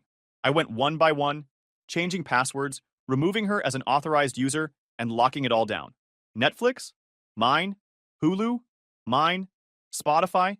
Mine. Credit cards? Mine. It felt like uninstalling malware from my life. Then I got to the good part, her influencer business. Jenny had this website she used to funnel everything through. Brand deals, contact info, her little portfolio of edited photos. And since I was the one who originally set it up for her, because tech stuff wasn't her vibe, I still had the login. I sat there staring at the dashboard for a good minute, tempted to nuke it completely. One click and her little empire would be gone. But no, that would have been too easy, too merciful. Instead, I changed the recovery email and phone number to mine. No big edits yet, no deletions.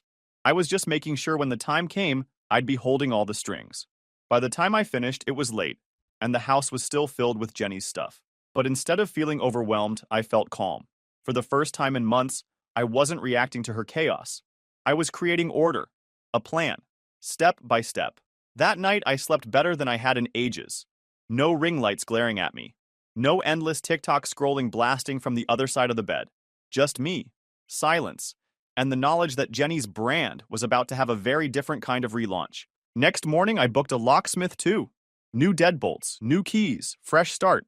If Jenny tried her old key when she got back, all she'd get was a polite click of rejection. Tomorrow, the junk crew would show up. Tomorrow, the house would start to feel like mine again. And tomorrow was just the beginning. I woke up earlier than my alarm, which is rare for me. Usually, Jenny's phone was the household alarm, blaring some TikTok remix while she filmed a rise and grind story she'd delete an hour later. But that morning, nothing. Just silence. Honestly, it was the best alarm clock I'd had in years. I made myself coffee and sat in the living room, looking at everything with fresh eyes. The coffee table covered in lip gloss tubes, half-burned candles, and receipts from content lunches. The dining table buried under unopened PR packages she begged for online. And the corner of the living room stacked with Amazon boxes she never opened. It was like living in a clearance aisle. By 8:45, the junk removal truck pulled up. 2 dudes got out, built like they'd been hauling furniture since kindergarten. They looked around, then at me. So, what exactly are we clearing? One asked. I grinned.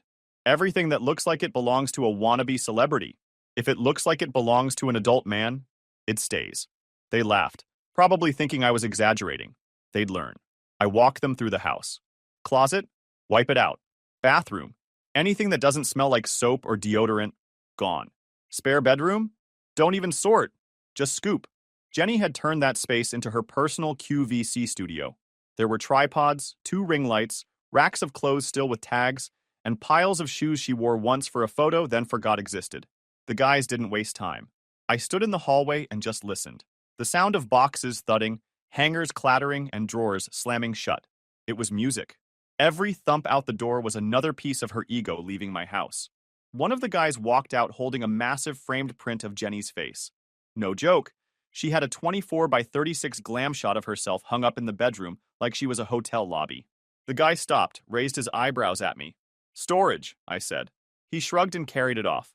And yes, storage. I wasn't stupid. I'd arranged everything to go into a unit across town. First month prepaid, code set. I wasn't about to give her ammo by tossing her junk and letting her play victim. No, she could cry to her followers about how cruel I was. But at the end of the day, every piece of her fast fashion empire would be waiting for her in a locked cage she had to pay for. By mid-morning, half the house was empty. The closet looked like a closet again instead of a mall dressing room. The bathroom counter was down to my razor, toothbrush, and 1 bottle of body wash. Simple, functional, normal. Not covered in 97 steps of skincare bottles and sprays. And the spare room? Sunlight poured in. For the first time in months, it wasn't suffocating under a jungle of cheap polyester and ring lights. That's when my neighbor Phil strolled by with his dog. He slowed down when he saw the junk crew carrying out piles of handbags and clothes. Moving out? He called. I smirked. Not me. He laughed, gave me a thumbs up, and kept walking. Even he knew. After the junk crew left with their truck stacked to the roof, the cleaning team rolled up. 3 women hopped out armed with vacuums, buckets, and rubber gloves. They had that look like they'd seen everything, so my mess wasn't going to scare them. I didn't have to explain much. They stepped inside, glanced at the empty rooms, and nodded like doctors prepping for surgery. Within minutes, they were scrubbing baseboards, vents, even the tops of the ceiling fans. One of them asked about a weird stain on the bathroom counter. Bronzer, I said. Don't ask. She just chuckled and scrubbed harder. While they worked, I sat at my laptop continuing the digital purge. Yesterday, I locked her out of Netflix, Hulu, and Amazon. Today, I dug deeper. Uber, gone. DoorDash, gone. No more surprise charges because she had a craving for inspo sushi. Then I opened her influencer site again. I stared at it for a while, tempted to press delete. But nah, that would have been quick. Clean. She didn't deserve clean. I changed the recovery info to mine and closed it out. One day soon, that site would be my favorite tool. By late afternoon, the cleaners were wrapping up. The house smelled like lemon polish and fresh air, not hairspray and self-tanner. They even vacuumed under the couch cushions where I found 3 lost eyelashes and half a granola bar. Jenny was like a human glitter bomb. Her stuff got everywhere. When they left, I walked through the house slowly. Every room felt lighter. The walls didn't feel like they were closing in anymore. The spare bedroom especially, standing there all empty and bright. I could already see the setup. Dumbbells in the corner, a bench, maybe a rack for my tools. Finally, a space for me to build things instead of her fake studio. That night, I sprawled on the couch with a soda, watching the game. No ring lights buzzing, no phone cameras snapping, no staged date night content. Just me, the TV, and peace. And Jenny? She was probably somewhere in Rome, tilting her head just right for a pasta picture, thinking her boyfriend back home was still waiting to pick her up in her luxury SUV. Meanwhile, the SUV was sold, her stuff was boxed in storage, and her digital empire was under my control. She wanted space to build her brand? Fine. I'd just given her all the space she could ever want. And the best part? She hadn't even realized her stage was gone. Tomorrow, I wasn't just going to live in my house again. I was going to own it. And I meant that literally. The next few days were like watching my life reboot in real time. No more clutter, no more fake influencer studio, no more shrine to Jenny's ego. Just me, 4 walls, and endless potential. First thing I did was go furniture shopping. Jenny always picked out stuff that looked good in photos, but felt like garbage in real life. Skinny leg chairs that wobbled if you breathed too hard, a couch that looked sleek, but felt like sitting on a park bench. Functionality didn't matter to her, only aesthetic. Well, now it was my house, my rules. I bought a new couch. Huge, comfortable, the kind you can actually pass out on during a game. I pulled my oak coffee table out of storage, the one I built with my own hands years ago. Jenny hated it because it didn't match her vibe, but to me it was solid, real, and mine. Then I upgraded the TV to a bigger one and added a proper sound system. If I was going to reclaim my kingdom, it was going to be done right. The spare bedroom became the crown jewel of this transformation. No more racks of fast fashion garbage or ring lights blasting like a UFO. I brought in dumbbells, a bench, a squat rack, and even set up a workbench for my design projects. For the first time in forever, the room didn't feel like wasted space. It felt like mine. And you know what? That energy carried over to the rest of my life. With Jenny gone, I had free time again. Real free time, not hold this ring light while I film time. I started gaming late into the night without anyone whining about how it wasn't aspirational. I started working on my wood projects again. Even the air in the house felt lighter, like the walls weren't soaked in her fake perfume anymore. Then came the part I didn't realize I missed the most. My friends. Jenny always found my friends boring. Translation: they didn't give her free attention or fawn over her Instagram. Over time, she convinced me to hang out with them less. But now? Now I called them up and hosted a proper guys' night. The first Friday without Jenny, my buddies rolled in with pizza, wings, and enough snacks to fuel a small army. We watched the game on my brand new TV, lounged on the couch, and laughed like idiots. At one point, one of my friends looked around and said, "Dude, this doesn't even look like the same house. What the hell happened?" I smirked, leaned back, and said, "I remodeled. Started with the trash." The room erupted in laughter. It was perfect. Right in the middle of our night, my phone buzzed. Jenny. A picture popped up, her in front of the Eiffel Tower, doing that fake pout she thought looked mysterious. No text, no "how are you?" Just her flexing that she was in Paris while I was stuck back home. I laughed, turned my phone around so the guys could see, and they all groaned. "She's still at it," one of them asked. "Oh yeah," I said, and that's when I had the best idea. I snapped a quick selfie of me and the guys in my totally transformed living room. New couch, new TV in the background, oak coffee table front and center, snacks everywhere. Everyone was smiling mid-laugh. I captioned it, "House looks different without you." Then I hit send. She replied instantly.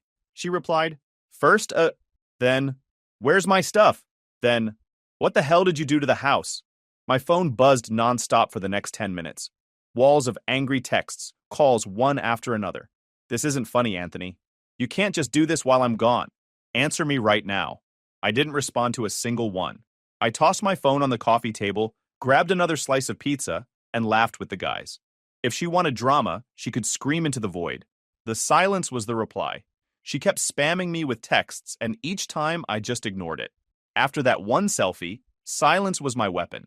Instead, I spent my time planning something for myself. I'd always wanted to ride my motorcycle down Route 66, but Jenny hated the idea. "That's not aspirational," she said once. Well, too bad. I booked it. 2 weeks on the road, just me, the bike, and endless highway. And I made sure my trip started on the exact same day her flight home landed. Timing couldn't have been sweeter.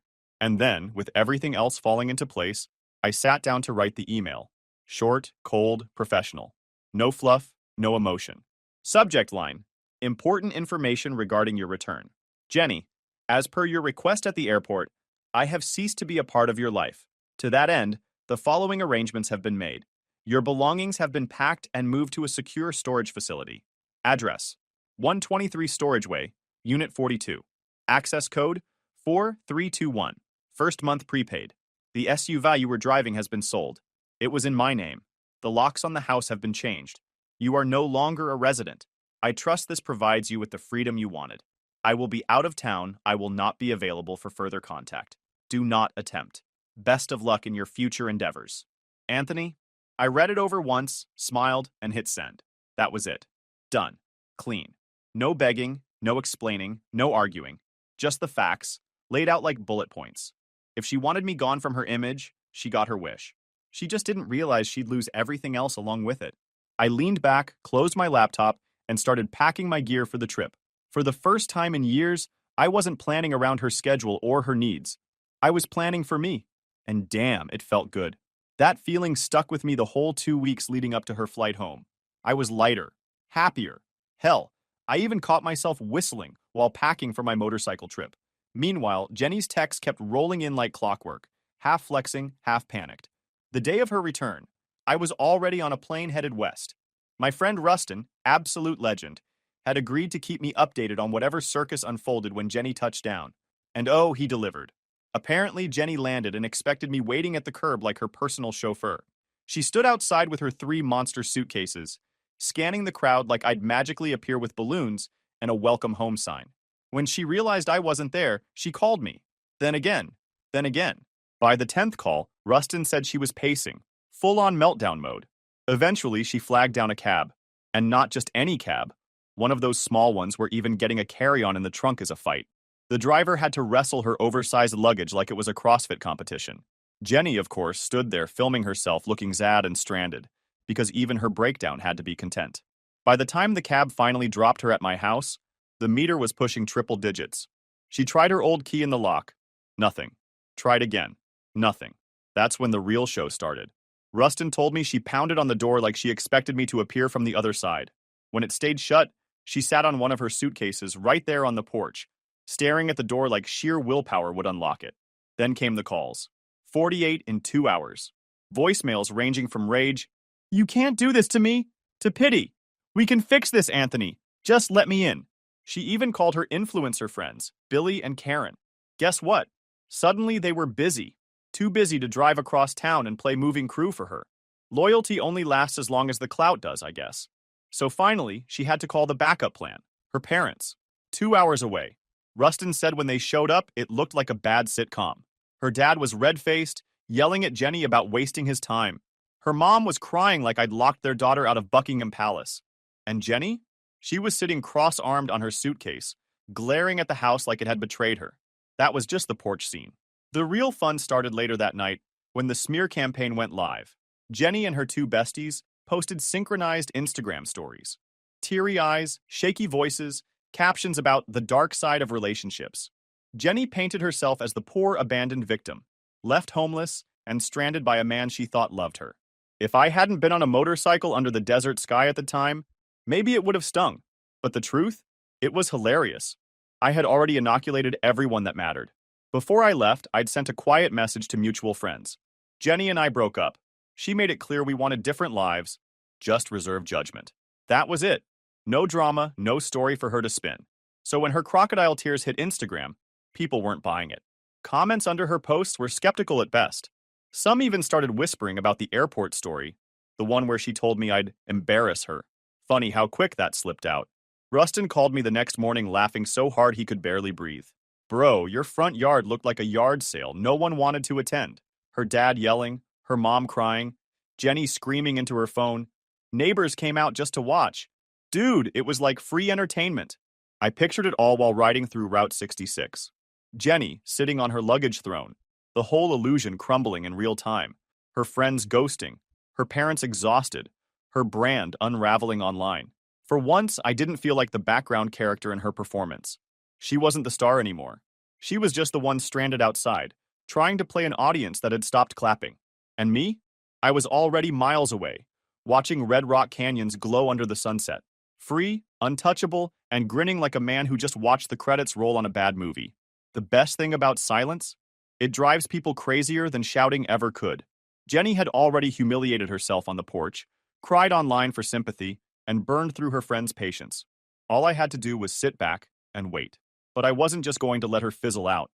No, she deserved one last firework. Remember how I took control of her influencer website? The one she funneled all her business through? Yeah, I'd been sitting on that ace card, and it was time to play it.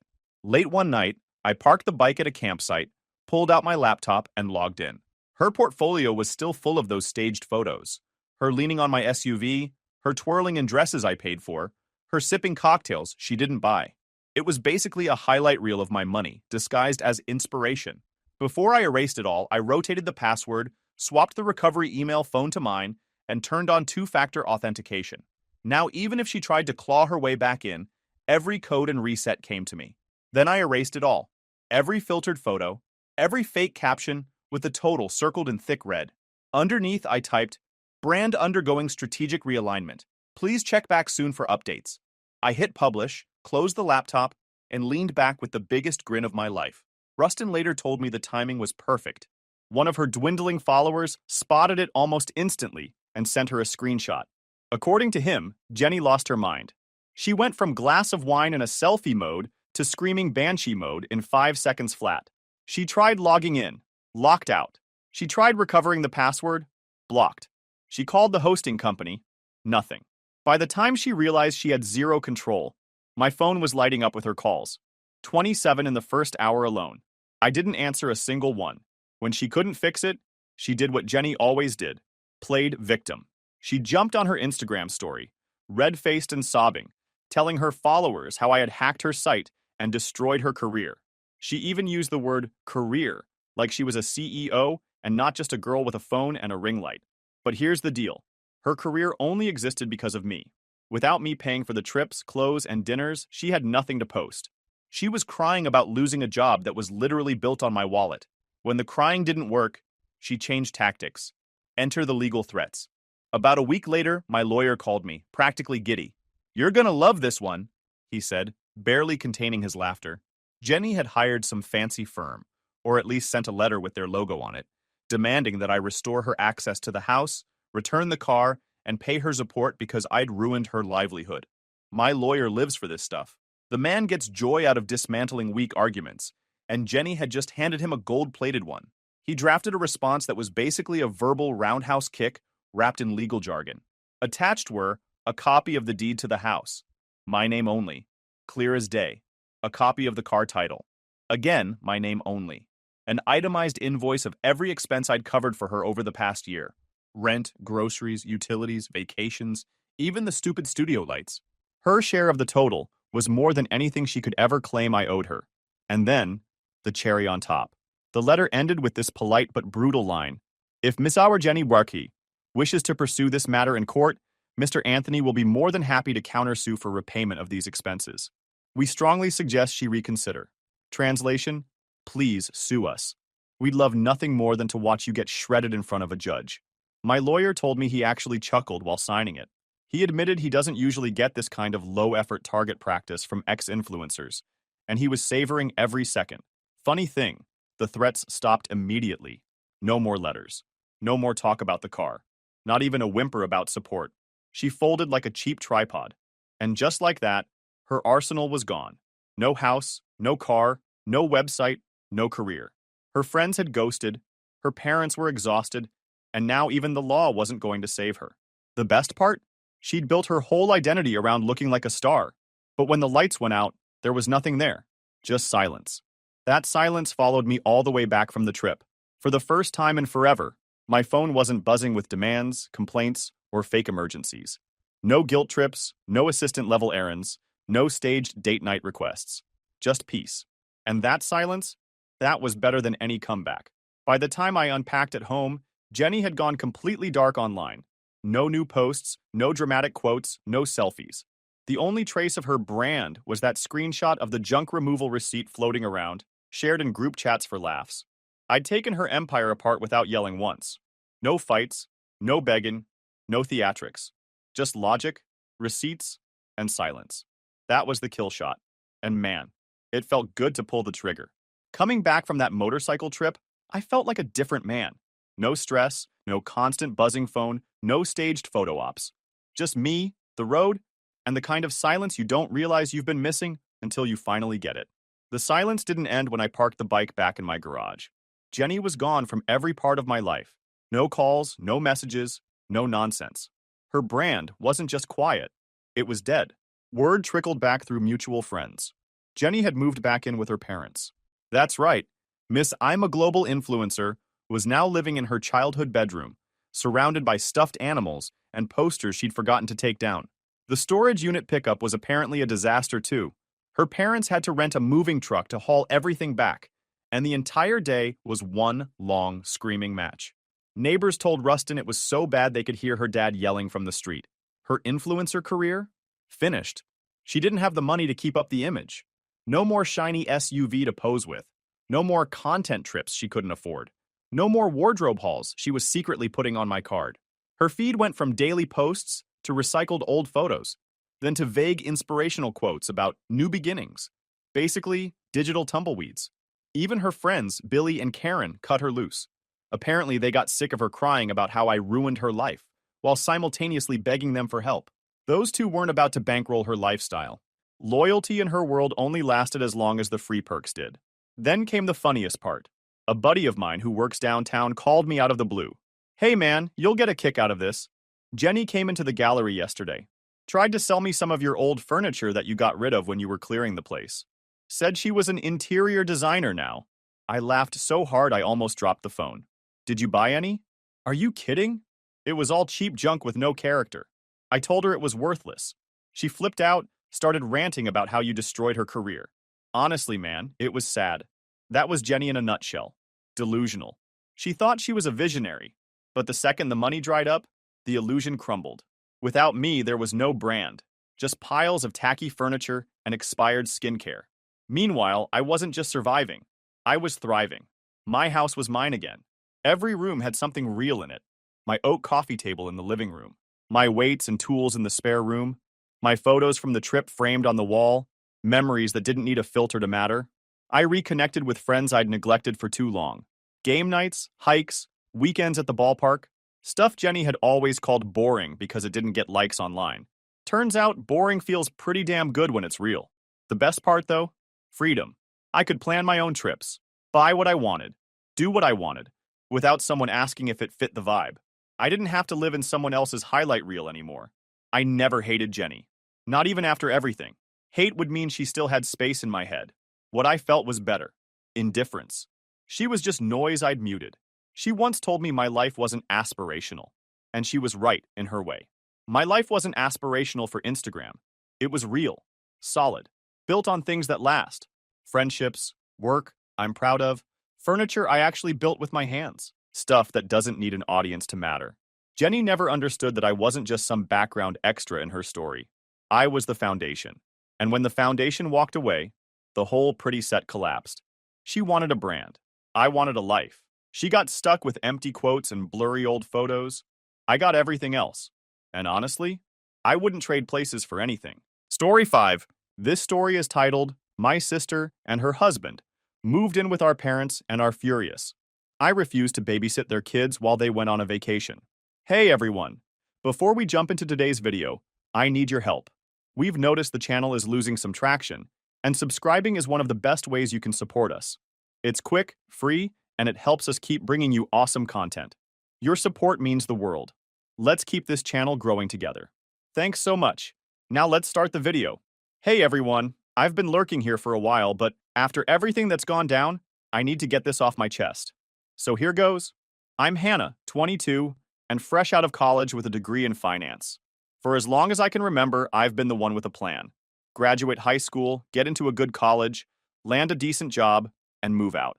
It seemed simple enough, right? Well, life had other ideas. I graduated, got my degree, and then found myself right back where I started. My parents' house in a small Ohio town. Don't get me wrong, I love my parents, Lisa and Gary. They're good people who worked hard to give me and my sister Jessica a stable life. But moving back home wasn't exactly the dream I'd been chasing for 4 years. The plan was to stay with them temporarily, just a few months while I job hunted and saved up enough to get my own place. It seemed logical.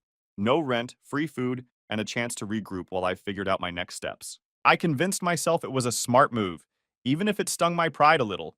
At first, things went smoothly. Within a week, I landed a job as an analyst for Weston Group. It's a mid-sized firm that focuses on financial planning for small businesses. The pay wasn't amazing, but it was steady, and the benefits were decent.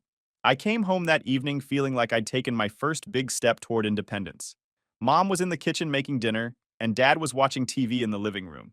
I grabbed a plate of food, sat down at the table, and shared the news. "I got the job," I said, grinning. "I start Monday." For a second, I thought they'd be excited. I expected some congratulations, maybe even a "we're proud of you." Instead, they exchanged the look. You know the one. The kind of silent communication parents have when they're about to drop something you don't want to hear. Mom set her fork down and smiled tightly. "That's great, Hannah. Really. We knew you'd find something quickly." "But," Dad chimed in, "we've been meaning to talk to you about something." My stomach dropped. This wasn't going to be good. Mom sighed and folded her hands on the table. With my arthritis getting worse, I've had to cut back my hours at the library. And your dad's hours at the auto shop have been reduced. They're talking about more layoffs, too. And? I asked, though I already knew where this was headed. We could use some help with the bills, Mom said, giving me an apologetic smile. Just until things stabilize. You wouldn't have to pay rent or anything. It's just the utilities and groceries have been harder to manage. I sat there, staring at my plate. When I moved back, I figured I'd pitch in here and there, maybe cover my own expenses. But this was more than I expected. Still, these were my parents. They'd always supported me and they weren't asking for much. Yeah, of course, I said, forcing a smile. It's the least I can do. Looking back, that was the moment I should have set boundaries. But guilt is a powerful thing. For the next few months, life settled into a routine. I'd wake up, go to work, come home, and crash. I handed over a good chunk of my paycheck each month for bills, groceries, and whatever else my parents needed. On top of that, I took over small tasks they said they didn't have time for, like running errands for mom when her arthritis flared up, or fixing dad's Excel sheets because he wasn't a computer person. It wasn't just money, it was time, energy, and patience I hadn't planned on giving. At first, I told myself it was temporary, just a little help for my parents, who'd always been there for me. But as time went on, I started noticing little things. If I mentioned wanting to save for my own place, Mom would sigh dramatically and say, "It must be nice to think about moving out when the rest of us are struggling to get by." Dad wasn't much better. Anytime I spent money on myself, like when I bought new work clothes, he'd shake his head and mutter, "Some people have no idea how hard it is to make ends meet." It wasn't just the guilt trips, it was the complete lack of acknowledgement for everything I'd given up. My friends had stopped inviting me out because I could never afford to join them. My dream of moving to the city faded a little more every month as my savings account refused to grow. And when I told Mom I was considering taking a second job to save faster, her only response was, "Well, just don't let it interfere with what we need." That stung. What we need? I was pouring everything I had into holding this household together, and somehow it still wasn't enough. But I thought it wasn't malicious exactly. They weren't mean or demanding. But the guilt trips were subtle and constant, like water dripping on a rock. Meanwhile, I started feeling stuck. I'd originally planned to stay 3 months, 6 at most. But the more I helped out, the more they seemed to rely on me. The bills kept coming, and I kept paying, all while my dream of independence slipped further and further away. Still, I told myself it was temporary. I just needed to save a little more, and then I'd be out. I even started looking at apartments in the city, imagining what it'd be like to have a space of my own. But before I could take that next step, life threw me another curve. It was a Friday evening in late spring. I'd just gotten home from work and was looking forward to a quiet night of Netflix and leftovers. Mom was in the kitchen, and Dad was outside tinkering with the lawnmower. Everything seemed normal until the doorbell rang. I opened the door to find my older sister Jessica standing there, looking frazzled. Behind her was Ryan, her husband, hauling in suitcases. Their 2 kids, Lily, 5, and Benji, 3, were running around the yard like sugar-fueled tornadoes. "Surprise!" Jessica said with a big fake smile. I just stood there for a second, unsure what to say. Behind her, Ryan looked exhausted, lugging in suitcases and a duffel bag. "What's going on?" I finally asked, stepping aside as Jessica brushed past me like she owned the place. "We need a place to stay for a little while," she said, already heading for the living room. She plopped down on the couch and sighed dramatically. Ryan's consulting gig ended, and with my boutique slowing down, it's been hard to keep up with the rent. You know how it is. Except I didn't. I had no idea how you let things get bad enough to pack up your entire family and show up unannounced at someone else's house. Ryan finally made it through the door, his arms full. "Hey, Hannah," he muttered, barely making eye contact before heading upstairs with the bags. I was still standing there, frozen, when Mom rushed in from the kitchen, wiping her hands on her apron. "Oh, my babies are here!" she exclaimed, pulling Jessica into a hug. "You poor things. You've been through so much. Don't you worry. We'll take care of everything." Dad came in a minute later, carrying Benji under one arm like a football. "This one nearly gave me a heart attack," he said, setting him down. "Running straight for the mower like it's a ride at an amusement park." Jessica laughed lightly, but I noticed she didn't bother apologizing or even looking at Benji to tell him to knock it off. I stood there watching the scene unfold, feeling like I was in some kind of alternate reality. Within minutes, my parents were doting on Jessica, like she was some sort of war hero who'd survived a great battle. Mom was already talking about dinner plans and where they could set up the kids' beds, while Dad offered to move his tools out of the spare room so they could have more space. Meanwhile, I was invisible. That night, I sat in my room, trying to focus on a budget spreadsheet for work, but all I could hear was the chaos downstairs. Lily and Benji were chasing each other up and down the hall, screaming at the top of their lungs.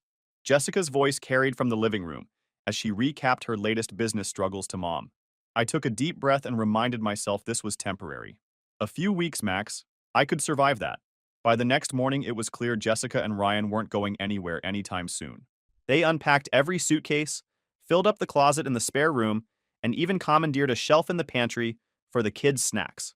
And somehow, without anyone saying it outright, I became the designated babysitter. It started small. Jessica would casually ask me to keep an eye on Lily and Benji, while she and Ryan ran to the store. "It'll just be an hour," she'd say, already grabbing her purse. But that hour always turned into 2 or 3. The weekends were worse. I'd wake up on Saturday mornings hoping to relax, maybe catch up on some reading or Netflix, only to find Jessica and Ryan already dressed to go out. "We're meeting friends for brunch," Jessica would announce, handing me a list of kid-friendly activities she'd printed from the internet. "We shouldn't be too long." By not too long, she meant most of the day. The first time I tried to push back, Jessica acted like I'd just suggested leaving the kids in a ditch. "Hannah, it's just brunch. You don't even have plans. What's the big deal?" "I was planning to spend the day catching up on work," I said, pointing to my laptop. Jessica rolled her eyes. "You're just sitting there on your computer anyway. Can't you do that with Lily and Benji in the room? You're being so dramatic." The worst was when Mom jumped in. "Hannah, honey," she said, lowering her voice like she was about to deliver some ancient wisdom. "Jessica works so hard, and she deserves a little break now and then. You're young. This shouldn't be that hard for you." "I work hard too," I shot back, but Mom just waved me off. "Of course you do. But you're single, sweetie. You don't understand how much pressure comes with having a family to take care of. It was like my own struggles didn't even count because I didn't have a husband and kids to stress over."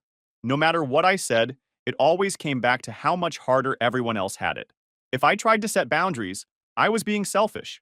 If I asked for a little space, I was making it all about me. And when Jessica and Ryan came home from their endless brunches or errands, they'd act like they'd just run a marathon. "You don't know what it's like out there," Ryan once said, flopping onto the couch like he'd spent the day digging trenches instead of sipping mimosas. "It's exhausting." I wanted to scream. I didn't know what it was like. I'd just spent 6 hours stopping Benji from eating Play-Doh, while Lily demanded a snack every 5 minutes. But of course, if I brought that up, I was complaining too much. I spent those Saturdays watching Bluey and trying to stop Benji from throwing blocks at my face, while Lily demanded snacks every 5 minutes. Mom and Dad conveniently disappeared during these marathon babysitting sessions, claiming they had errands to run or projects to finish in the garage.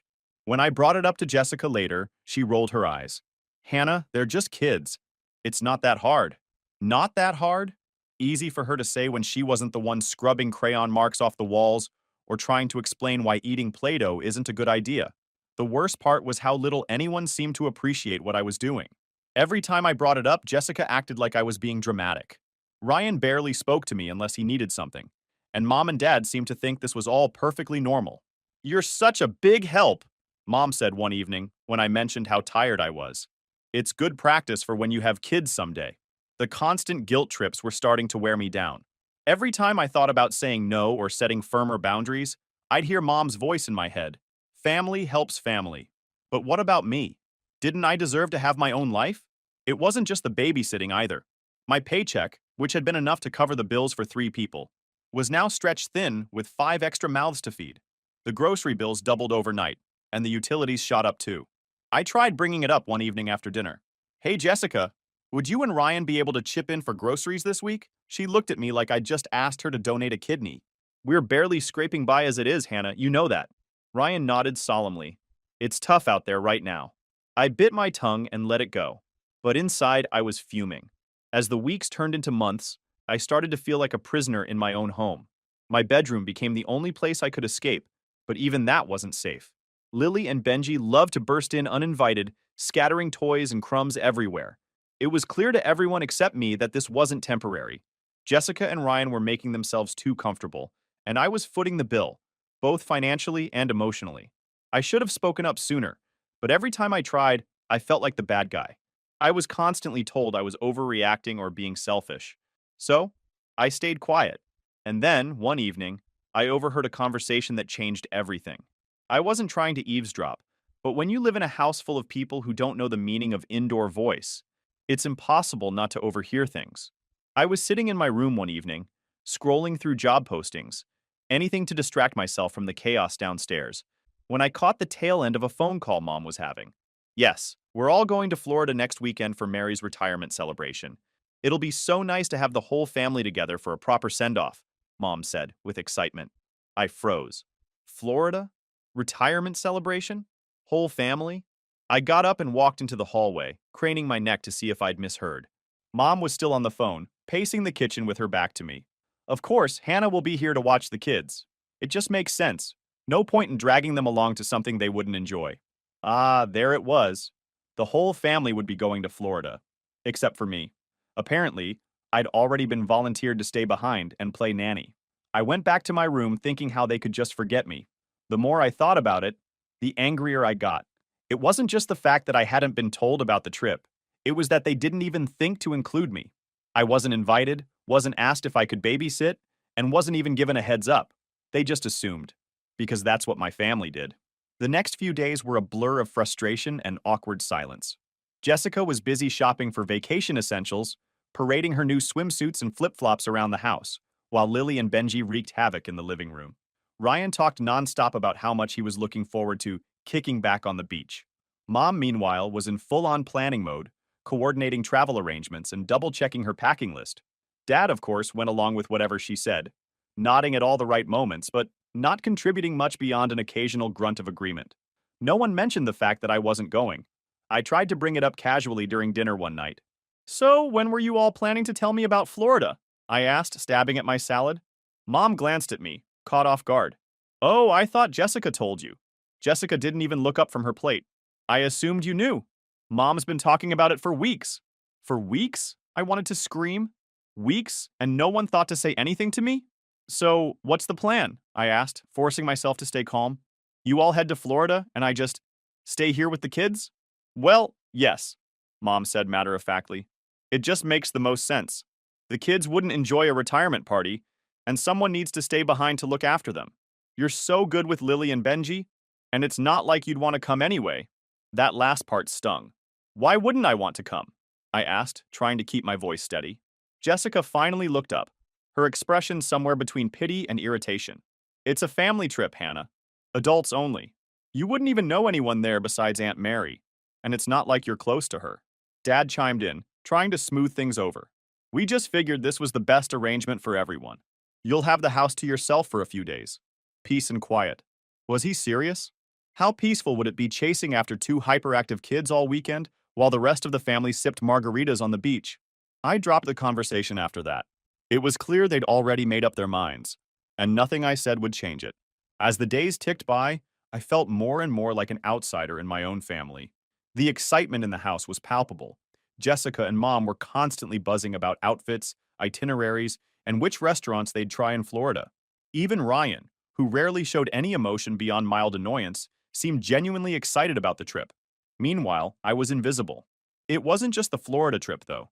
That was a pattern since we were young. Growing up, Jessica was always the star. She was the cheer captain, the one whose achievements were celebrated with balloons and banners. I was the nerd one, but that didn't mean much when Jessica's trophies lined the shelves, and her face was front and center in every family photo. Even now, years later, nothing had changed. Jessica was still the golden child, and I was still the afterthought, the one they called when they needed something, the one they relied on but never really appreciated. I tried to distract myself by focusing on work, but it was hard to concentrate with Lily and Benji constantly barging into my room or screaming at each other over toys. Jessica's version of parenting seemed to involve handing the kids an iPad and letting them run wild. Ryan wasn't much better. He'd plop himself on the couch and scroll through his phone while chaos unfolded around him. But things started to shift one afternoon when I overheard Jessica talking to Mom in the kitchen. "It's just so nice to have Hannah around," she said. "I don't know what we'd do without her taking care of the kids. She's like the glue holding everything together." That's what I was to them, a glue. Not a person with my own life and goals, but the glue holding their lives together. That was when I realized I couldn't keep doing this. I couldn't keep sacrificing my own happiness and independence for a family that took me for granted. I spent the rest of the week plotting my escape. It wasn't about revenge, it was about reclaiming my life. If they could plan a trip without telling me, then I could make plans of my own. I tried to think of where I would go.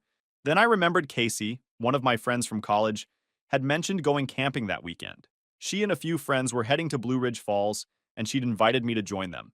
At the time, I'd turned her down, thinking I'd be stuck at home babysitting. But now? Now it felt like the perfect opportunity. I texted Casey that night. Is there still room on the trip this weekend? Her reply came almost instantly. Of course! We're leaving early Saturday morning. You in? I stared at my phone for a moment before typing back, I'm in. The decision felt freeing. I was finally putting myself first. And this wasn't just a camping trip. It was a lifeline. A way to get out of the house and away from the constant chaos that had become my life. But pulling it off wasn't going to be easy. My family had a knack for sniffing out anything that didn't revolve around them. And if they figured out I was planning something for myself, it'd be over before it began. I had to be smart about this. The days leading up to Saturday were tense. Jessica was in full vacation prep mode, strutting around the house with new beach hats and a playlist she insisted on testing at full volume. Ryan spent most of his time fiddling with the kids' car seats and complaining about how much luggage they had to fit in the trunk. Meanwhile, Mom was darting around with a clipboard, checking and rechecking the packing list. Hannah, don't forget, Lily likes her milk warmed before bed, she said, as if she hadn't already told me 3 times. Oh, and Benji's picky about his pajamas. Make sure he's in the blue ones. I nodded along, biting my tongue to keep from saying something I'd regret. There was no point in arguing. I'd already been volunteered as the weekend nanny, and nothing I said would change their minds. By Friday night, the house was a zoo. Mom and Jessica were arguing over which snacks to bring, Ryan was trying to fix a squeaky suitcase wheel, and the kids were tearing through the living room like tiny hurricanes. Dad, as usual, had retreated to the garage to check on the tools, which I assumed was code for avoiding the madness. I watched it all from the kitchen, silently sipping my tea and counting down the hours until morning.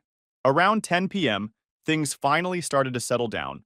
Mom tucked the kids into bed, Jessica went upstairs to pack the last of her toiletries, and Ryan sprawled out on the couch, scrolling through his phone. I waited until the house was completely quiet before sneaking into my room and pulling out my duffel bag.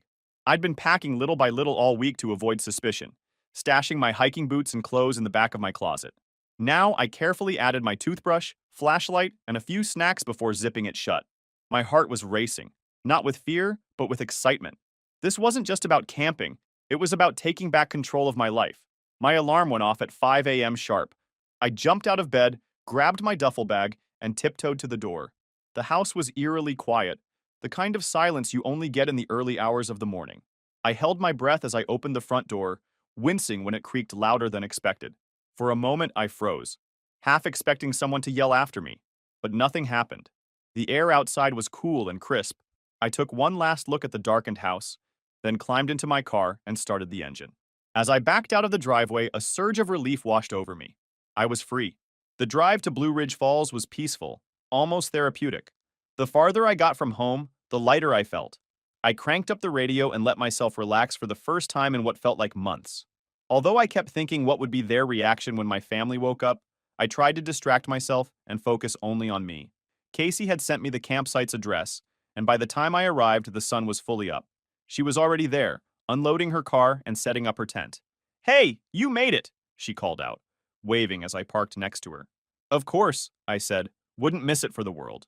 The campsite was perfect, secluded enough to feel like a true escape, but not so remote that we couldn't find a decent trail or two. Casey introduced me to the rest of the group, a mix of her college friends and coworkers. Everyone seemed laid back and friendly, the kind of people who didn't ask too many questions. We spent the morning setting up tents, gathering firewood, and figuring out which trails to explore. By midday, we were deep in the woods. It felt surreal to be surrounded by nature instead of screaming kids and constant demands. Casey and I fell into an easy rhythm, chatting about work, life, and everything in between. She didn't pry about my family, and I didn't offer much. This trip wasn't about them. It was about me. That evening, we sat around the campfire, roasting marshmallows and swapping stories. This is exactly what I needed, I said, leaning back in my camp chair and letting the warmth of the fire wash over me. Same, Casey agreed, tossing another log onto the fire. We should do this more often. Just get away from everything, you know? I nodded, staring into the flames. For the first time in a long while, I felt completely at ease. No one was asking me for favors, no one was guilt-tripping me, and no one was expecting me to sacrifice my time or energy for their benefit. As the night went on, I found myself laughing more than I had in ages. It wasn't just the jokes or the stories. It was the feeling of being surrounded by people who didn't expect anything from me. During all this time, I didn't check my phone once. By the time we got back to the campsite that evening after we went hiking, I was exhausted in the best way. My legs ached, my face was sun-kissed, and my heart felt lighter than it had in months. I wasn't thinking about my family anymore, their expectations, or their constant demands. I was thinking about me, what I wanted, where I was headed, and how I was going to get there. That was, until I opened the front door. The house was a disaster. Toys were scattered everywhere. Plastic dinosaurs, crayons, and what looked like an empty bag of cereal spilled all over the couch. The faint smell of something burnt lingered in the air, and I could hear voices coming from the living room. "Hannah's here!" Mom's voice called out, but it wasn't her usual warm tone. It was sharp, like she'd been waiting to unleash something on me. I dropped my duffel bag by the door and walked into the living room. Mom, Jessica, Ryan, and Dad were all sitting there, their faces flushed with anger. Lily was crying loudly, while Benji was curled up on the floor, clutching a juice box. "What's going on?" I asked, trying to keep my voice steady. "What's going on?" Jessica repeated, standing up and pointing a finger at me. "You disappeared without telling anyone. That's what's going on." "I told you I wasn't babysitting this weekend," I said, crossing my arms. "You didn't tell us where you were going or what the hell you were doing," Mom snapped, her face red. "We had no idea where you were." "I'm an adult. I don't need to check in," I shot back, my patience already wearing thin. "Well, when we realized you weren't here with the kids, we panicked," Ryan added. Panic didn't even begin to cover it. According to them, when they realized I wasn't in the house Saturday morning, they freaked out. My car was gone, my room was empty, and I hadn't left a note. Instead of assuming I'd gone somewhere or taken a break, something I was long overdue for, they immediately jumped to the worst-case scenario. "We thought something had happened to you," Mom said, her voice trembling. "We even called CPS. That stopped me in my tracks." "You called CPS? For what?" "For abandoning the kids," Jessica yelled, as if that was the most obvious thing in the world. "First of all," I said, raising my hand to cut her off, "I never agreed to watch your kids this weekend. You all decided that on your own without consulting me. Second, calling CPS on me for not being here is insane. What exactly did you tell them? Hi, we wanted to abandon our own kids with someone who didn't agree to it, but now she's not home, so please arrest her? Did they laugh before or after they hung up on you? That's insane." "It wasn't insane when we didn't know where you were," Mom started yelling. I couldn't take their shit anymore. "So what happened when CPS showed up?" "They left after we explained everything," Jessica admitted, her voice quieter now. "But do you have any idea how embarrassing that was?" "Embarrassing?" I repeated, my voice rising. "You called CPS because I didn't stick around to babysit your kids, and you're worried about embarrassment?" The argument spiraled from there. Jessica accused me of being selfish and irresponsible. Ryan muttered something about how I'd let everyone down, and Mom kept going on about how I'd abandoned my family. Dad, of course, just sat there, shaking his head in disappointment like he always did when things didn't go his way. By the time the yelling died down, I was too drained to fight anymore. I grabbed my duffel bag and went upstairs to my room, slamming the door behind me. The mess continued into Monday. I left early for work, not wanting to deal with any more guilt trips or accusations, but my phone was already blowing up with texts. "Mom, we need to talk about your behavior this weekend." "Jessica, you really screwed us over, Hannah. Don't expect us to forget this." "Ryan, you owe the family an apology." I ignored them all. At work, I tried to focus, but the tension from the weekend was still hanging over me. My coworkers could tell something was off, but I wasn't about to unload my family drama in the middle of the break room. By the time I got home that evening, I was bracing myself for round two. Sure enough, the moment I walked in, Mom was waiting for me in the kitchen. "We need to talk," she said, her arms crossed. "I'm tired," I said, trying to walk past her. "Hannah," she said firmly, stepping in front of me. "This can't wait." I sighed and set my bag down. "What now?" Mom's expression softened, but her tone was still sharp. "Your sister is hurt. She feels like you abandoned her when she needed you most." I stared at her, dumbfounded. She needed me? For what?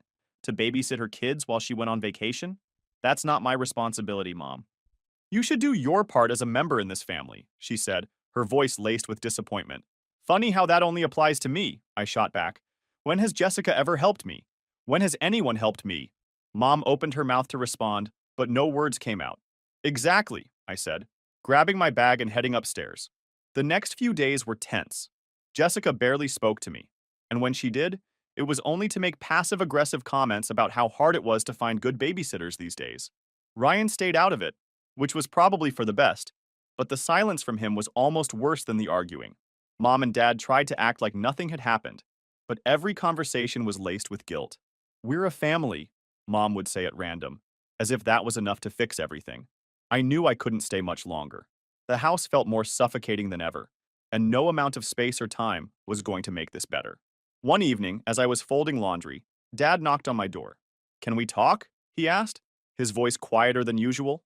Sure, I said, though I wasn't exactly in the mood for another lecture.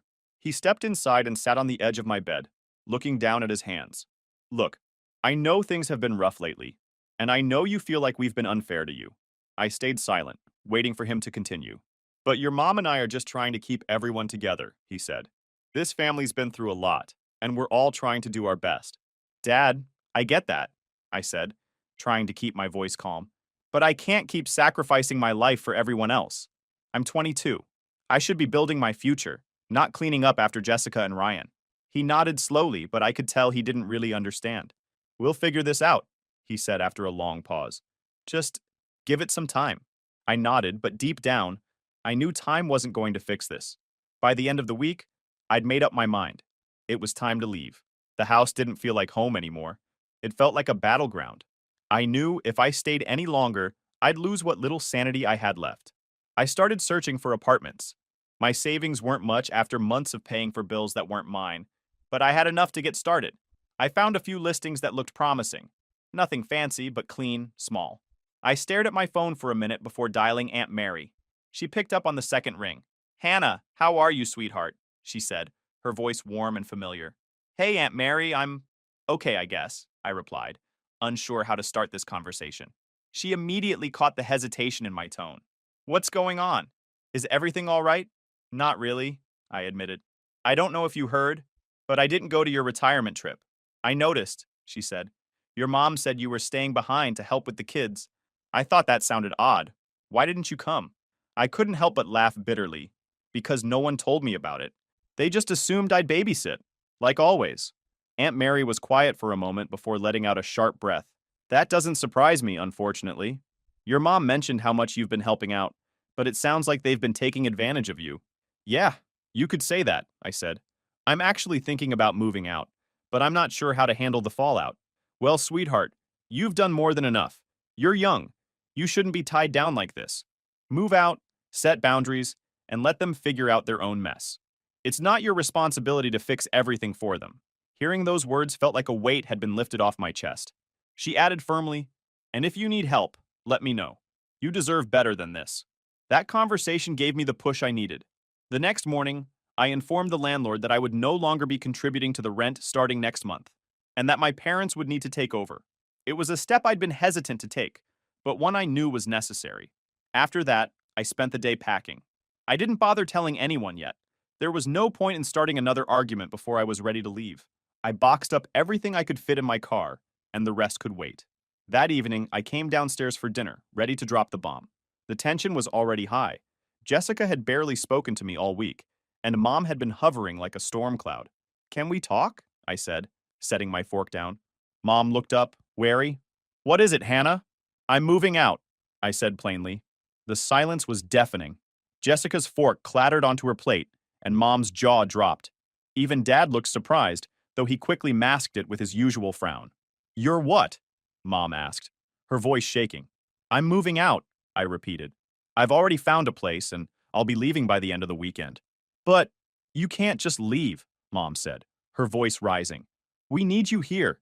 The bills, the kids, are not my responsibility, I interrupted. I've been paying for this house, babysitting Jessica's kids, and putting my life on hold for months. It's time for me to live my own life. Jessica scoffed. Wow, so you're just going to abandon us? How selfish can you be? I turned to her, my patience officially gone. Selfish? Jessica, you've been living here rent-free, dumping your kids on me every chance you get, and contributing absolutely nothing. If anyone's selfish, it's you. That's enough, Hannah, Dad said sternly. No, it's not enough, I snapped. I've done everything you've asked and more, and all I've gotten in return is guilt trips and disrespect. I'm done. Mom's face crumpled, but I didn't let it sway me. I've already told the landlord I won't be contributing to the rent anymore, I added. So you'll need to figure that out too. Jessica looked like she might explode. Are you kidding me? You're just going to leave us with all the bills? How are we supposed to manage without you? Not my problem, I said, echoing her own words from months ago. The next morning, I loaded the last of my boxes into my car. Mom stood on the porch looking heartbroken, but she didn't say anything. Dad stayed inside, avoiding the whole thing. And Jessica, she didn't even bother coming downstairs. As I pulled out of the driveway, I felt a mix of emotions, but mostly, I felt free. The first few days in my new apartment were surreal. Mom tried calling a few times, but I didn't answer. I wasn't ready to deal with her yet. Jessica sent a few angry texts accusing me of abandoning the family, but I blocked her number. Aunt Mary, on the other hand, called to check in. I'm proud of you, sweetheart, she said. It's not easy to stand up for yourself, especially with family, but you did the right thing. Thanks, Aunt Mary, I said, smiling. I think so too. It's been a few months now, and life is finally starting to feel normal. I've reconnected with old friends, picked up some new hobbies, and even started saving for a trip to Europe next year. As for my family, I've kept my distance. Mom still sends the occasional guilt-laden text, but I've stopped letting it get to me. Jessica and I haven't spoken since I left, and honestly, I'm fine with that. I know they're struggling to adjust, but that's not my responsibility anymore. I've spent enough of my life putting them first. It's time to put myself first for a change. And you know what? It feels pretty damn good. Story 6. This story is titled, My Sister's Best Friend Accused Me of Getting Her Pregnant, even though I haven't met her in my life and refused a DNA test, so I exposed her lies and ruined her whole life. Hi, everyone. Before we dive in, a quick favor. If you enjoy content like this, please hit the subscribe button. It's free, supports the channel, and make sure you never miss out on amazing videos. All right, let's get started. Hey folks, I've got an insane situation that needs to get unpacked in here because it's been one hell of a week. I was living totally normal when my life decided to flip upside down. All right, so this whole mess kicked off about a week ago when my sister Alyssa started blowing up my phone. We've always been close, but this time, her texts and calls weren't the usual checking up kind of thing. Instead, she was furious, demanding to know why I wasn't taking responsibility for something I had no idea about. Apparently, her college roommate and best friend, Chloe, 20 female, had posted on Instagram claiming I, her best friend's older brother, got her pregnant. I checked the post, and it was complete, with pictures of positive pregnancy tests, and the girl even tagged me in the post for good measure. I was completely floored. Like, what kind of alternate reality was this? Well, here's the thing. I've never even met that damn Chloe in person. The closest we've ever come to interacting is me seeing her on a FaceTime call with Alyssa during holidays, or hearing Alyssa talk about her now and then. That's it. I've never spoken to her directly, let alone been in the same room with her. So, you can imagine my shock when Alyssa was treating this like an open and shut case of me being a deadbeat. What made things worse is that Alyssa wasn't just upset. She was convinced Chloe was telling the truth. She kept going on about how Chloe wouldn't lie about something like this, and how it was my responsibility to step up. Meanwhile, I was trying to wrap my head around the whole situation. How do you even begin to respond when someone accuses you of something so far out there? I tried telling her that Chloe was lying, that I'd never even spoken to her, but Alyssa wasn't buying it. Things escalated quickly. Alyssa said if I didn't own up and help Chloe financially, she'd tell our parents everything. Now, I don't have a bad relationship with my parents, but they're the type to overreact, especially to something like this.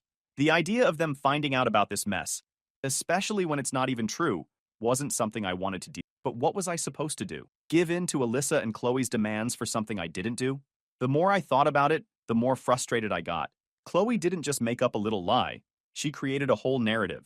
According to Alyssa, Chloe claimed I'd been messaging her secretly on Instagram for months, then flew out to meet her a couple of times. She said we'd hooked up during those secret visits, and that now, after finding out she was pregnant, I was ghosting her. She even added this bizarre detail about me unsending all my messages so no one could prove we'd been talking.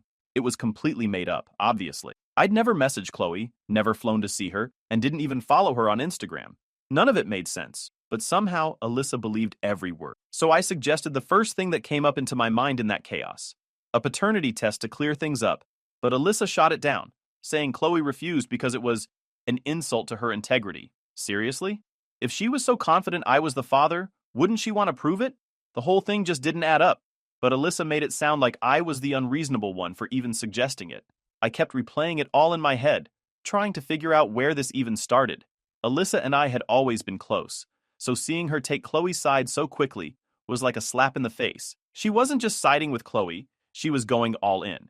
She texted me nonstop, saying things like, "You need to step up," and "Chloe's dealing with enough without you making it worse." It didn't matter how many times I said I wasn't involved, she just wouldn't hear me out. By now, I felt completely stuck. No matter what I said, Alyssa was convinced I was guilty. And the worst part, she was threatening to tell our parents. They're old school, and while I was sure they'd eventually believe me, the stress and chaos it would bring weren't something I wanted to deal with. I needed to find a way to prove my innocence without dragging everyone else into this mess. But how could I do that when Chloe wouldn't even agree to a paternity test? By the end of the day, I was drained. Mentally, emotionally, everything. I'd spent hours arguing with Alyssa, trying to get her to see reason, but it was like talking to a wall. Every time I pushed back, she'd come at me harder, saying I was dodging responsibility and disrespecting Chloe. Meanwhile, I was stuck wondering how someone could even pull off a lie this big and actually make it stick. That night, I sat down to figure out my next move. Confronting Chloe felt like a trap, and getting my parents involved would just add more fuel to the fire. But doing nothing wasn't an option either. I felt like I was tiptoeing on the edge of a cliff, knowing one wrong move could send everything crashing down. At this point, all I know is that I have to find a way to clear my name. But how do you prove you didn't do something when there's no evidence either way? It feels impossible.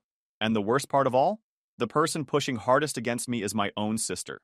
The one person I thought would have my back in something like this is the one leading the charge. Tell me, guys, what do you think I should do? Update 1. Hey guys, I wanted to give you an update since things have escalated, and honestly, I have no idea where this is heading. So the next morning, after being declared a father without my knowledge, I woke up to even more chaos. I had a bunch of notifications from Instagram and texts from random numbers. Apparently, Chloe's post tagging me had picked up steam overnight. There were dozens of comments on it now, many from people I didn't even know. Some were offering her support, saying things like, "Stay strong, mama," and "You don't need him, girl." Others were tearing me apart, calling me all sorts of names and accusing me of abandoning her. It wasn't just her followers, though. My own Instagram had become a battleground. People were tagging me in posts, stories, and comments, demanding answers. Some of Alyssa's friends, who I'd barely spoken to in my life, jumped in to say how disgusted they were with me. One of them even DM'd me, writing this long paragraph about how men like me ruin lives, and that I'd better step up before it was too late. I couldn't believe how quickly everything had spiraled. This wasn't just some petty accusation anymore. Chloe had effectively declared war on me. And the worst part? I couldn't even defend myself properly because I didn't have any proof. All I could do was tell the truth. But when someone's already painted you as the bad guy, no one wants to hear your side. Things got even worse when I saw that Alyssa had joined in on the action. She wasn't just commenting on Chloe's post. She was making her own. She posted a story about family betrayal and how disappointed she was in certain people, obviously aimed at me. She also started tagging me in posts where she shared vague quotes like, "Sometimes people show you who they really are," and "Blood isn't thicker than accountability." It was a full-on public shaming campaign, and I felt completely helpless. I wasn't the type to air my personal business online, so the idea of clapping back or posting a long defense didn't sit right with me. Plus, even if I did, it wasn't like I had anything concrete to back me up.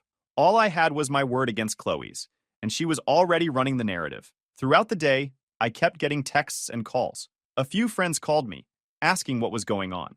Most of them believed me when I explained the situation, but even they admitted it looked bad from the outside. "You need to clear this up," one of them said. "If you don't, it's just going to keep growing." But how was I supposed to clear it up when the only person who could prove I wasn't involved, Chloe, was refusing to get a paternity test? It felt like I was trapped in a nightmare where the truth didn't matter. By the afternoon, the stress was starting to get to me. I couldn't focus on anything because my phone kept lighting up with notifications. People I hadn't spoken to in years were messaging me, asking if it was true. Some were supportive, but most were nosy or outright judgmental. At one point, I decided to block Chloe and Alyssa on Instagram, hoping that would stop the flood of messages. It didn't. Chloe kept posting updates, tagging me in them, and people kept finding ways to reach me. It was relentless. Then Alyssa sent me a long text. She accused me of being cowardly for blocking them and said it was just further proof that I was guilty. She said things like, if you had nothing to hide, you wouldn't be running from this. And the least you can do is talk to Chloe directly and work something out. That last part really got under my skin. Work something out? What was there to work out when I hadn't done anything? The fact that Alyssa still couldn't see how ridiculous this all was made me feel like I didn't even know her anymore. She wasn't just defending Chloe. She was going out of her way to make me look worse, although she knew I've never met her in person. What really sent me over the edge, though, was when I found out Chloe had started posting screenshots. Not of our supposed conversations, because those didn't exist, but of random stuff like her pregnancy tests, doctor's appointments, and vague texts that didn't even involve me. She captioned them with things like, "This is what I'm dealing with while he hides." And some people think they can erase their mistakes, but life doesn't work that way. People ate it up. The comments kept rolling in, and more people were tagging me in their posts and stories. It felt like I was being publicly dragged for something I had no part in. By the end of the day, I couldn't take it anymore. I called Alyssa, hoping to talk some sense into her. It didn't go well. She started yelling at me, saying Chloe was a good person who didn't deserve to be treated like this. I told her to stop and think about how insane this all sounded. How could I possibly be the father when I'd never even met Chloe in person? But Alyssa just kept doubling down, saying things like, "You're just mad because you got caught." And she doesn't need to lie about something like this. I ended up hanging up on her because it was clear we weren't getting anywhere. But even after the call, I couldn't shake the anger and frustration. Alyssa was supposed to have my back, but instead, she was leading the charge against me. That night, I went through Chloe's Instagram again, trying to figure out why she'd chosen me as her target. Was it because I had a stable job? Because I was Alyssa's brother and an easy person to reach? Or was it just random bad luck? Whatever the reason, it didn't change the fact that she'd turned my life into a disaster. I knew I couldn't just let this slide, but I also didn't know how to fight back without making things worse. If I lashed out online, it would only add fuel to the fire. If I stayed quiet, people would keep assuming I was guilty. Either way, Chloe was winning, and I was stuck in the middle of a storm I didn't create. My head is spinning. The stress of it all is overwhelming, and I can't see a way out. All I know is that I needed to find some kind of proof, something that would show everyone the truth. But at this moment, it feels like I'm completely alone in this fight. That's why I'm posting in here at 3 a.m. I can differently use some outside perspective. Update 2. Okay guys, just when I thought this mess couldn't get any weirder, it did. But at least things are starting to get a bit clearer now. The other morning, I woke up to an unexpected DM on Instagram from some guy named Brandon. Safe to say, I wasn't ready for what he had to say. At first, I thought it was just another random person jumping into the mess, but his message was different. He introduced himself as Chloe's ex-boyfriend and said he had something important to tell me. Honestly, I didn't know if I could trust him. This whole situation had me paranoid about everyone involved, and I wasn't in the mood for more drama, but I wanted to hear him out. Brandon explained that he and Chloe had been together for 6 years, all through high school and into college. They broke up recently, and it wasn't an amicable split. According to him, the relationship ended because Chloe cheated on him with some guy she met on a dating app. He said he'd found out through mutual friends, confronted her, and she admitted it.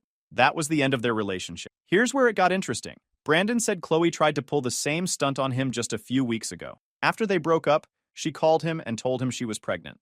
She insisted the baby was his and started pressuring him to propose to her. She even threw in this whole spiel about how they could make it work, how they owed it to the baby to be a family, and so on. Brandon told me he didn't believe her. He knew she'd cheated and had no idea how many other guys were in the picture.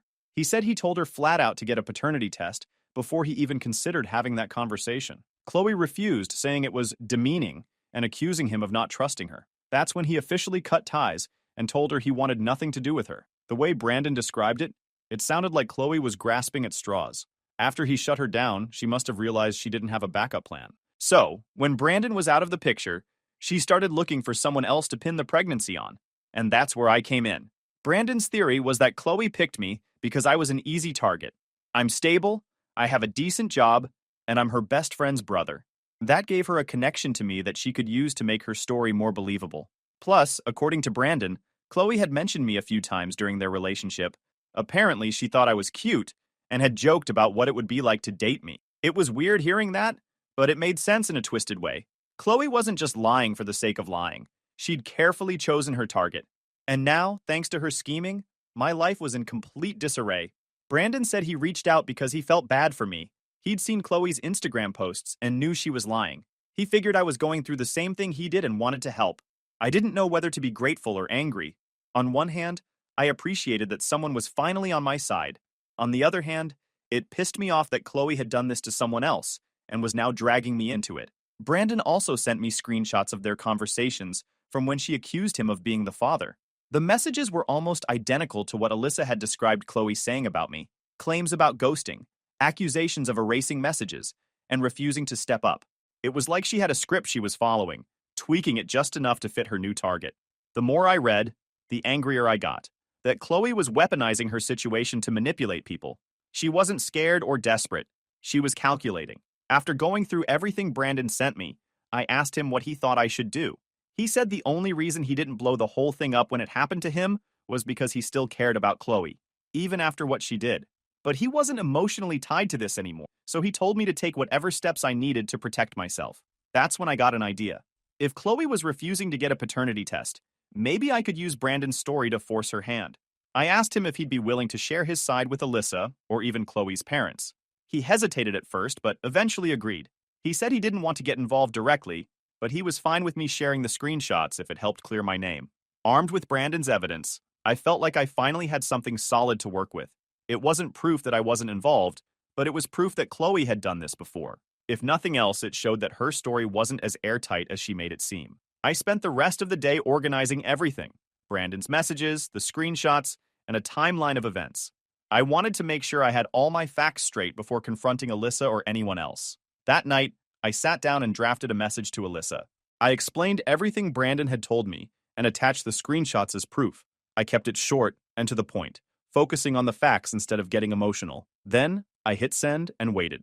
I didn't hear back from Alyssa immediately, which wasn't surprising. I figured she'd need time to process everything, but I hoped this would finally make her see the truth. If she couldn't believe me, maybe she'd believe someone who had been in the exact same position. As I sat there, a whirlwind of emotions hit me. Relieved to finally have some solid proof on my side, yet frustrated that things had spiraled this far.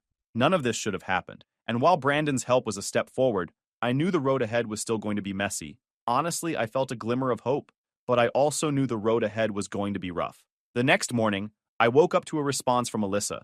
Her reply was frustratingly short and dismissive. She claimed the screenshots from Brandon didn't prove anything because Chloe had already told her he was a toxic ex who was just trying to ruin her life. Then she hit me with the classic, "Why would Chloe lie? What does she have to gain?" That question nearly made me toss my phone across the room. At this point, it was obvious Alyssa wasn't going to change her mind. She was completely sold on Chloe's story, and no amount of evidence or logic was going to convince her otherwise. I realized then that if I wanted to get anywhere, I had to bypass Alyssa entirely. The only people left who might be able to rein Chloe in were her parents. I wasn't thrilled about the idea.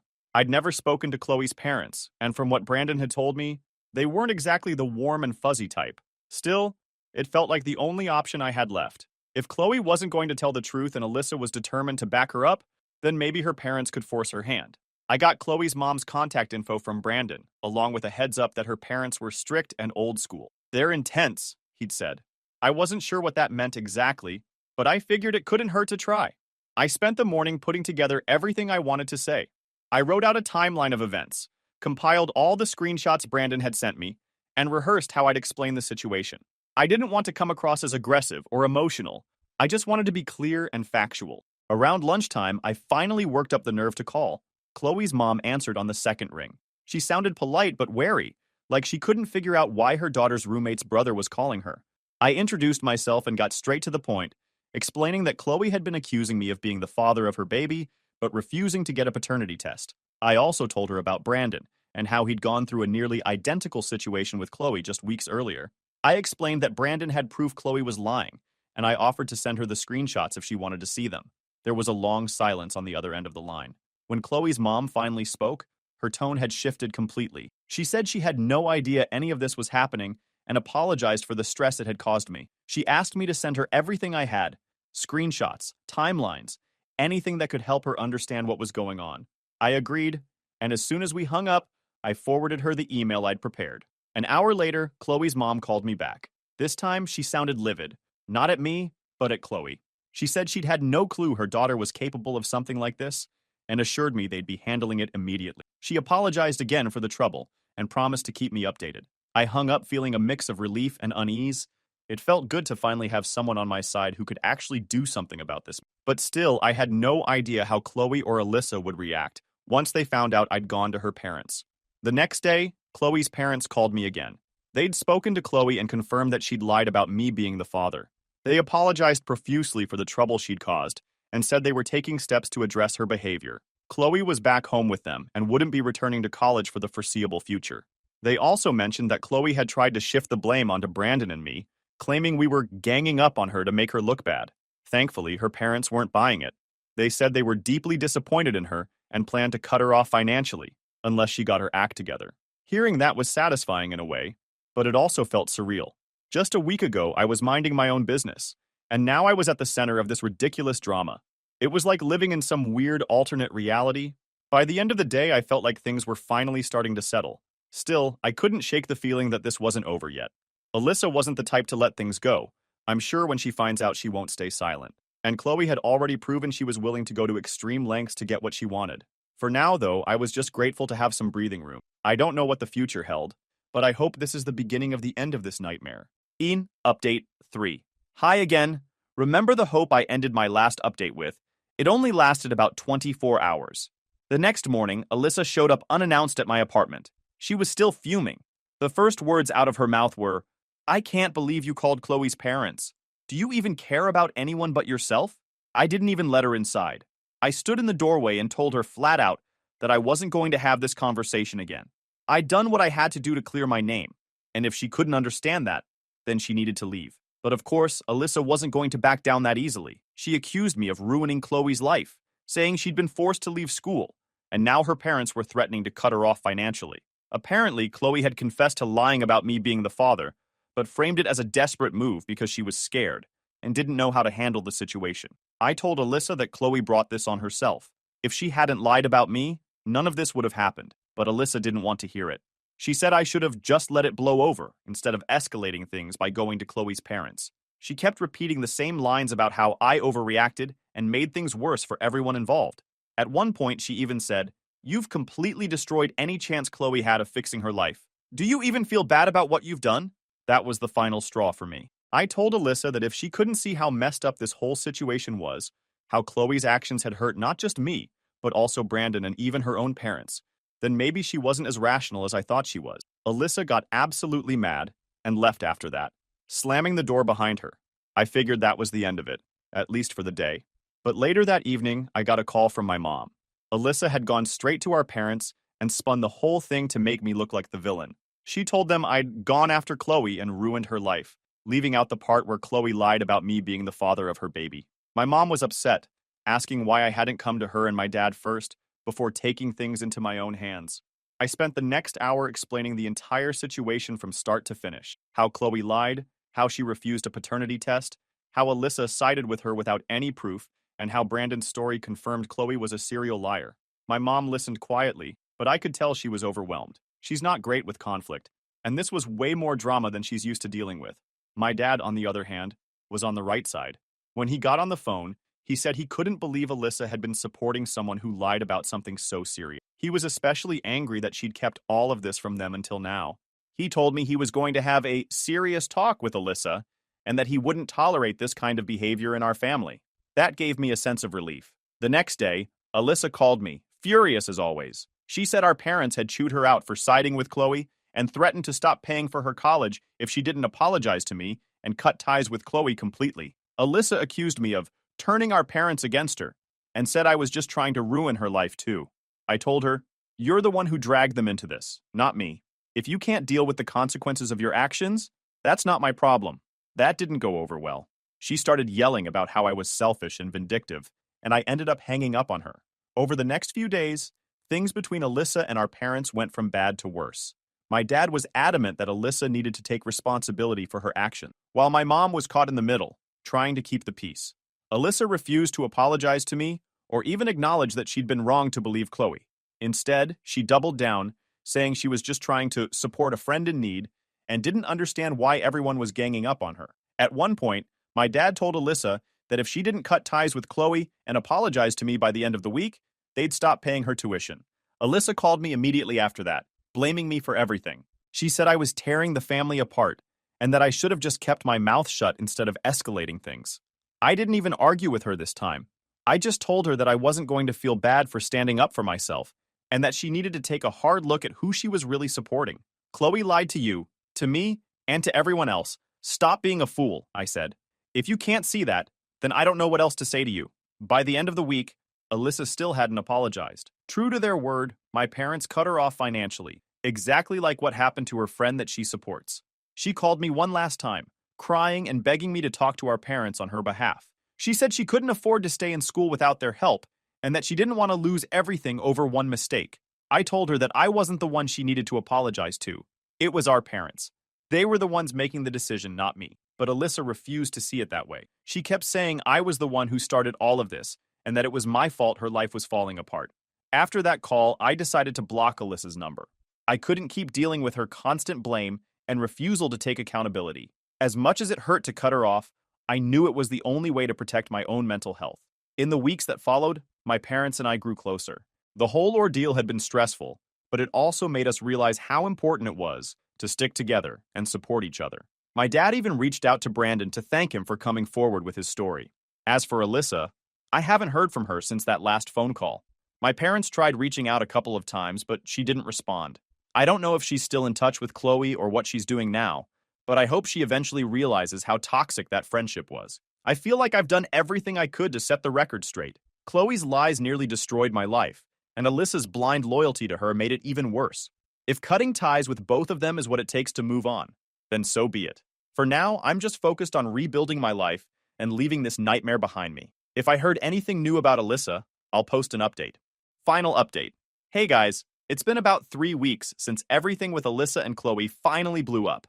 Things have been quieter, but not exactly peaceful. Even though Alyssa and I aren't speaking, her absence still lingers. I never thought we'd reach a point where our relationship would be this fractured, but here we are. A couple of days after Alyssa's meltdown, my parents gave me an update. Apparently, Alyssa had gone back to school, but she'd been forced to take out a student loan to cover her tuition and living expenses. My dad said she wasn't responding to their calls or texts anymore, which didn't surprise me. Knowing Alyssa, she's probably trying to prove a point by cutting them off completely. Part of me feels bad for her. I know taking out loans and juggling work while in college isn't easy, but at the same time, she made her choice. She decided to stand by Chloe even after the truth came out, and now she's dealing with the consequences. As for Chloe, I haven't heard a single word from her. According to Brandon, who's been keeping tabs on the situation, Chloe's parents have her on lockdown. She's back home and isn't allowed to go anywhere unless it's for something important, like a doctor's appointment. Brandon also mentioned that her parents are still furious with her for lying, but they're letting her stay under their roof as long as she follows their rules. Apparently, Chloe's still trying to frame herself as a victim. She's telling people she only lied about me because she was scared and didn't know how to handle the situation. She's conveniently leaving out the part where she refused to take a paternity test and tried to manipulate multiple people into taking responsibility for her pregnancy. The craziest part? Chloe still hasn't figured out who the actual father is. From what Brandon told me, she's been too afraid to contact the guy she hooked up with on the dating app, and she's still refusing to get a paternity test. It's like she's just waiting for the problem to magically solve itself. I've been trying to move on from all of this, but it's been tough. Even though the accusations have stopped, the damage they caused hasn't completely gone away. Some people who saw Chloe's Instagram posts still think there's some truth to her story, even though she's admitted she lied. Social media doesn't come with a rewind button, and once something's out there, it sticks. My parents and I have grown closer in the wake of all this. They've been checking in on me more often, and we've even started having weekly dinners together. It's comforting to have their support, especially after feeling so isolated when everything was spiraling out of control. Last week, my mom brought up Alyssa again during one of our dinners. She said she misses her and wishes things hadn't escalated to the point where she felt the need to cut herself off from the family. My dad, on the other hand, is still angry. He thinks Alyssa needs to learn the hard way that actions have consequences. For me, I feel like it's not my responsibility to reach out to Alyssa. She's the one who chose to believe Chloe over me, even when the truth was staring her in the face. Until she's ready to admit she was wrong, I don't see how we can move forward. The hardest part of all this has been accepting that the relationship I had with my sister might never be the same. We were close growing up, and I always thought we'd have each other's backs no matter what. But this whole ordeal has shown me a side of her I didn't know existed, a side that values loyalty to friends over family. even when the friend is blatantly in the wrong. If there's one silver lining to this mess, it's that it's forced me to reevaluate my relationships. I've realized that some people, even the ones you think you're closest to, won't always have your back when it matters. It's a hard pill to swallow, but it's better to know the truth than to keep living in ignorance. As for what's next, I'm taking things one day at a time. My main focus is on rebuilding my life and surrounding myself with people who genuinely care about me. I'm not holding out hope for an apology from Alyssa or Chloe, but I've accepted that I can't control their action, only my own. This year for me in general has been messy, painful, and exhausting, but I'm ready to move forward. I've done what I can to clear my name, and now it's up to the people involved to deal with the fallout. All I can do is keep moving forward and hope for better days ahead. Thank you all for the comments and support. It really meant a lot to me and genuinely helped.